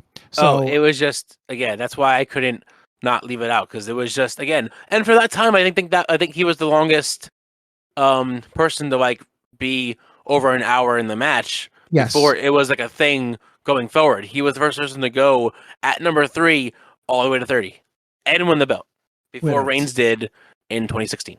With a tear in my eye. All right. So moving on to number 3, we're on to our top 3. So hit me with it. I'm ready. Yep. You got Royal Rumble 2000, and I know you know where I'm going with it. Triple H versus Cactus Jack for the World Heavyweight title. And I think if they didn't have this match, Triple H wouldn't have gotten that push to be the main event star that he was, because Foley put him over in that match and made him a legit star. And it really helped build his character as this vicious, remorseless character that he would become to be as the cerebral assassin. That was the start of it all. Sure. And I think that match really showed a level of toughness that we have not, that we may not have seen from Triple H to that point. There was one point when they were in the aisleway, and he got back body dropped onto a pallet, and a piece of the pallet stuck into his leg. Oh yeah, like yeah. That's a level of toughness that you just you hadn't really seen from him. But over time, we had come to expect that toughness from him because we'd seen things like that. Finishing the match after he tore his quad on Raw in the tag team title match. Just things like that prove, this man is superhumanly tough, and he loves and respects the business to be able to, finish a match after something like that. But that's honestly probably one of my favorite matches of all time. That is definitely in my top 10. It might be close to my top 5 because that match was just entertaining from beginning to end. Everything you would want out of a title match like that. It was just, and that was a great pay-per-view. The Royal Rumble 2000 was that was a great, phenomenal absolutely. pay-per-view. Oh yeah, So and the awesome. build up to that match too. I believe that was the build up where he came out as Mankind and then slowly tore off his mask and the jacket and revealed his catch jacket, and Triple H's face was like, just I'm screwed. It was just a perfect build up to that match. The look on Triple H's face, just phenomenal. I love it. What's your number 3? My number 3 is Chris Jericho defeating both The Rock and Stone Cold in one night at the 2001 Survivor Series to unify the WCW and WWE belts. Now, this is huge for a lot of reasons. I feel like this is the night, we're talking like the Sopranos here, but this was the night that Chris Jericho became a made guy, because if you looked at those 3 wrestlers, there was not anybody on God's green earth that gave Chris Jericho a snowball's chance in hell of coming out with the titles, and he beat 2 of the biggest names in the history of wrestling in one single night. And this was the very first time that the WCW and WWE titles were being unified. Yeah. And for Chris Jericho to get the nod, that really shows you how the company viewed him and where he was at in his career. And I think that shows you why he's able to get to the heights that he's gotten to today, because he is that damn good. Everything about him is just a legend in this business. He is easily a first ballot Hall of Famer for every company he's been in, without a doubt. Yeah. He is just, it's Chris Jericho. And people talk about him in a different light now because of everything that he's been able to accomplish. But this was the night where he solidified his place in this business by beating both The Rock and Stone Cold and unifying those titles. Yeah, no, I agree. And honestly, if you look back, even before that, yes, his debut was awesome. I can literally recite his debut word for word. Mm-hmm. I've watched it so many times. But afterwards, they kind of didn't know what to do with him. For like 2 years, he was just kind of there, like a mid-card. They really didn't know what to do with him after they debuted until, like you said, he won the big belts from Austin The Rock, and that's what kind of made him Jericho from that point forward. And I was really torn about Ric Flair's Royal Rumble win and Chris Jericho, but for me, the fact that this sort of made Chris Jericho, but that unifying of the titles for the very first time put this ahead of Ric Flair. So just a great moment for wrestling in general, and a great moment for Chris Jericho. Yeah, I absolutely agree 100%, and I'm probably just saying that because I'm a huge Jericho fan. But yeah. These days, who isn't a huge Jericho fan? Come on. He has his own cruise ship now. Let's go. Yes. All right. So on to your number 2. Number 2, the runner-up, exactly. This one will go, of course, to WCW, and it's probably the most important thing that WCW ever did at the time, and that is the end of the quote-unquote 173-0 streak. That is being Goldberg versus Kevin Nash at Starrcade 1998. Wow. The end of the legendary streak via a cattle prod by the outsider Scott Hall, which would then lead to the Jackknife Powerbomb, score the 1-2-3. Now, screwy finish probably was a must because they probably didn't know what to do with their said 173-0 streak at the time. Sure. But yeah, that was the end of an iconic streak that they had going there for Goldberg.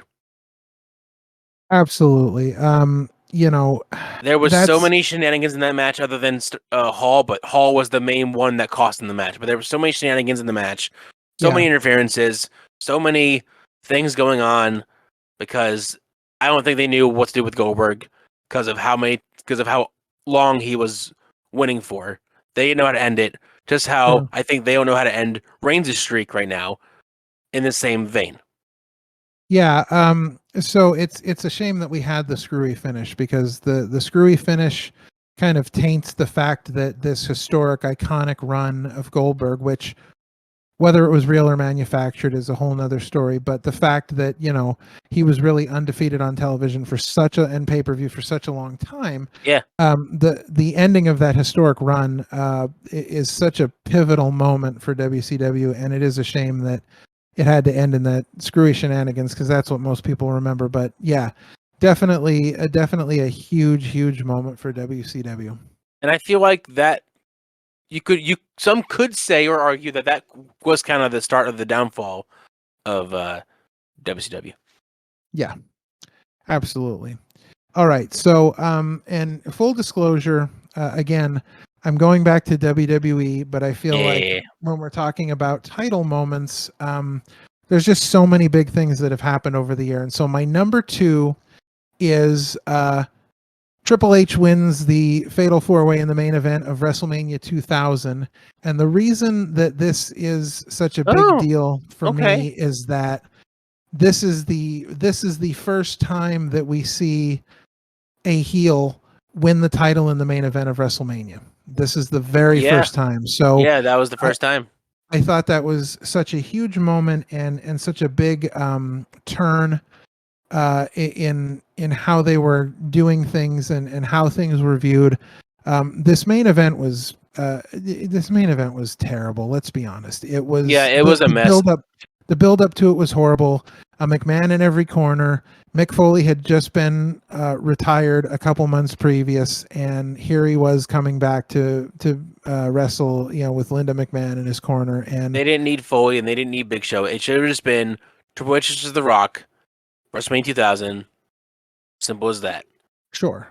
I absolutely agree. It was overdone, overproduced, too much going on. But again, we get to the end, and the whole point is here we have now finally had a heel win the title at WrestleMania, and I think that really changed a lot of things, and really kind of brought things around to a whole new light in the world of WWE, because up to that point it was unimaginable. It was send everybody home with the feel good moment, but here we are. So that is my number 2. That is my runner-up. So what does that mean? Well, that means it's time for our number one. It's time for our number 1 pick Get excited of the night. Get excited. I'm excited because this kind of sort of goes along with what's happening right now, because we still don't know what's happening right now with AEW. But just because of the fact that back then we kind of felt the same way, and that was Money in the Bank 2011, CM Punk versus John Cena for the WWE Championship. And at the time, he hadn't re-signed his contract yet. So there was so much speculation that he was going to take it and run. And he even said it in interviews and promos that he was going to go maybe defend it in Ring of Honor, or defend it in New Japan, or go out and defend it anywhere. And that whole build-up to that show, you did not know where it was going to go until after he won it, and then they had to say, oh, he didn't really win it because he left. When he came back with the new theme, and he walked out with his belt with Cena, that to me was the coolest WTF moment of that era of WWE, because it was just so different and cool. You had 2 champions. Cena had just beat Rey Mysterio, of all people, for the belt. And then you hear this weird music. You hear cult of personality. No one knows what's going on. As soon as CM Punk walks out, the fans go wild. And it was just, I think it changed the game for what kayfabe was for the time. And Punk really broke that mold, and I think still is to this day with AEW. Yeah. You don't know. You just don't know. Yeah. That was a really fun time to be a wrestling fan. And I remember, again, we've talked about my history with not really liking John Cena's character. And so, in addition to enjoying what CM Punk was doing, it was just a great time to be a wrestling fan. And it really took you back to, the Monday night era, where you tuned in every week because you didn't know what was going to happen. So everybody tuned into that pay-per-view because they didn't know what was going to happen. Everybody was excited to see, hey, was he really going to do this? Was he really going to take the title? And it was definitely it definitely changed the game as far as not only what we know and what we don't know, but the fact that you had such a convoluted, kind of crazy storyline where CM Punk could literally walk out of the company with the title, and WWE was willing to pull the trigger on that storyline, which to me was the best part of the whole thing is that Yeah, for that time, that was a crazy thought that they was like, yeah, let's just do it. Let's just do it and see what happens. And they made yeah. them money. My favorite moment of that whole thing was I believe it was the day after the pay-per-view. Punk posted a picture on social media of his kitchen and the open refrigerator door and the title belt sitting in his refrigerator. Yeah. Like that was Yeah. that was amazing. Yeah, that was just what a great storyline. What a great way to take a feud with John Cena in just a completely different direction than they had ever done before. It was, as far as storyline goes, it was very groundbreaking for someone to win the championship of a company that they were no longer under contract for and just walk away with the title. Like, just brilliant storytelling, really. Yeah, that is a great number one moment. So my number one moment is, again, also a WWE moment. But for this one, we have to go up to the Great White North, all the way back to WrestleMania 6 and the main event between Hulk Hogan and the Ultimate Warrior. And I choose this for a couple of reasons. One, it was a passing of the torch between Hogan and Ultimate Warrior, which ultimately didn't work out. But hindsight being 2020, nobody knew that at the time, that it wasn't going to work. But you had this moment where you had just this unbeatable Hulk Hogan. But at the same time, you also had this unbeatable Ultimate Warrior. And they were both baby faces, and this had never been done before. A major match like this at the biggest pay-per-view of the year between two baby faces. And you legit had a crowd that was split 50-50 down the middle. This was not just a one-sided crowd for Hogan. This was a crowd that was split right down the middle. And just to be able to see what they did in the match, and just to make it, for everything they had done to build up Hulk Hogan, to make it believable that, the Ultimate Warrior and the power of the Warriors could defeat him. And, nothing, you can have as many Scott Steiner math promos as you want, but for me, it's always going to be Ultimate Warrior's promo before this match, where he's talking about taking the Warriors and loading the spaceship. And I mean, I show promo, that man. That was the best. I show that to people, and they're like, I have no idea what I just watched. And I'm like, I've seen it like 150 times, and I have no idea what I'm watching. Like, but it's amazing. But it is. That's the greatness of it. It was so amazing, but it's also a picture in time. It gives you this look at what wrestling was like back then. And just to be able to pull off a match like this, and not only just two baby faces, but title versus title. Like, that was unheard of at that point. The Intercontinental Champion had always been considered, like the workers' champ, and it has always been seen as like the number two to that world title, but we'd never actually really seen them test that theory and put number two against number one. And we finally got to see that. And I mean, honestly, the match is just crazy. The atmosphere is just crazy. You had that super long ramp entranceway to the ring up in the Sky Dome that everybody was riding the carts to. And so, just to be different, Ultimate Warrior did his run to the ring with no ring cart. Hulk Hogan came out and walked the whole thing. There's just, the presentation and the build up to it was, this is something special and this is something different, and we're seeing history here. And just when Hulk Hogan came out and he's walking out of the curtain, and he gets right to where he makes the turn to go down the big long super entranceway, like, you can just see there's this shot with the camera where it's kind of him, doing his Hogan point, and you see the crowd going wild, and you look at this and you say, how can there ever be a bigger star in the history of wrestling than the guy we're watching right now? How can anybody ever connect with a crowd the way this guy is connecting with a crowd? And it just, I think it was a turning point in WWE, because everything sort of changed after that. Like, you had the first 5 WrestleManias, again, Hogan pretty much being a part of the main event of all of them. And then you hit WrestleMania 6, and after WrestleMania 6, everything sort of changed. You didn't have necessarily Hulk Hogan all the time in that, main event title picture. And for as bad as the Ultimate Warrior's title run was, and it did not go that well. But I mean, there were some amazing moments. Yeah. You had some really good stuff there, and so and you had some really good players working around him. His stuff with Macho King, and then Sergeant Slaughter getting involved, and the whole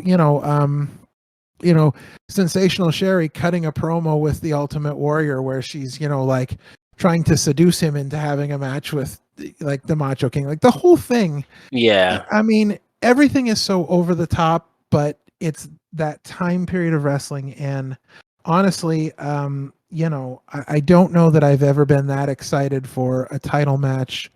And I don't know if I'll ever get that excited about a title match again, because it was a different time and a different era. And, that was real fandom. Yeah. It wasn't, we never felt like Hulk Hogan was being shoved down our throat, even though that's probably what was happening. We never felt like that. Those of us that were Hulk Hogan fans were Hulkamaniacs, and you had, the little warriors, and as a warrior, just so many things happened during this time that just it really all, I think, is encompassed by this sort of ultimate peak of the whole thing, which is Hogan and Warrior at WrestleMania 6. Yeah. That whole thing was great, but also kind of a shame because, again, Warrior could have had a great run. Yeah. And fortunately, that was not the case. Yeah, just didn't work out that way. So, these things happen. Sometimes you make decisions in wrestling and they just don't work out, but that's what makes wrestling great. Sometimes it works and sometimes it doesn't. It's wrestling. And sometimes it spectacularly burns down to the ground in ways you can't even imagine, and you love that just as much. So sometimes watching the world burns is just as fun. Yeah, absolutely. All right. So now I'm pretty sure. I'm almost 100% sure. You have not missed anything else. I have not missed anything else. We are on track. We are good.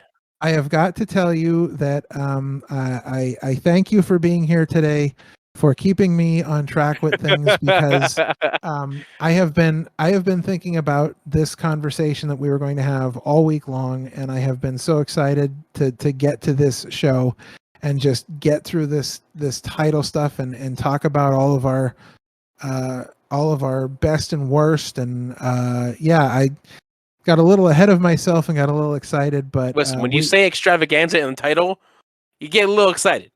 Yeah. Well, this was an extravaganza. This is by far our longest episode, and we thank you for taking this ride with us. And we knew it was going to be a big one. We knew it was going to be a conversation, and 9/10. We knew it was going to be like the 3 count of what we've done. So we knew it was going to be big, and so we gave you everything we had on title belts, and so I'm really happy with our conversation today. So again, we want to thank all of our great fans for listening. We've had a great response to the show so far, and we hope that you continue to listen. We hope that you continue to refer us to your friends. Tell somebody about our show. Tell all your friends who are wrestling fans about our show. Make sure you subscribe, like, and rate us on even non-wrestling fans. Even non-wrestling fans, let us know. Listen. We will bring you into our world. That little old Italian lady that lives in apartment 2B downstairs, let her know. She'll love it. Let everyone know. I've heard that people's mothers enjoy this show. It could be a late Mother's Day gift. Father's Day is coming up in June, so tell your fathers. Yeah, Father's Day. What greater present is there than introducing your father to Opinion City? We just appreciate all the listeners and fans out there. Again, Make sure you subscribe, like, and rate us everywhere you see us on all the top podcasting platforms. You can find us on Twitter at Mancast Network. You can email us at mancastnetwork@gmail.com. We'd love to hear from you. And you can find me on Twitter at RealRalph316. I love interacting with fans, so please hit me up on there. Sean, where can everybody find you? At Parmacheezel. Awesome, very cool. We've Try got and spell that, you'll fail. We've got links to everything on our Twitter, so check out our Twitter for how to find all of us. And thanks again for taking this ride with us tonight. And we will see you guys next week. Thanks for listening.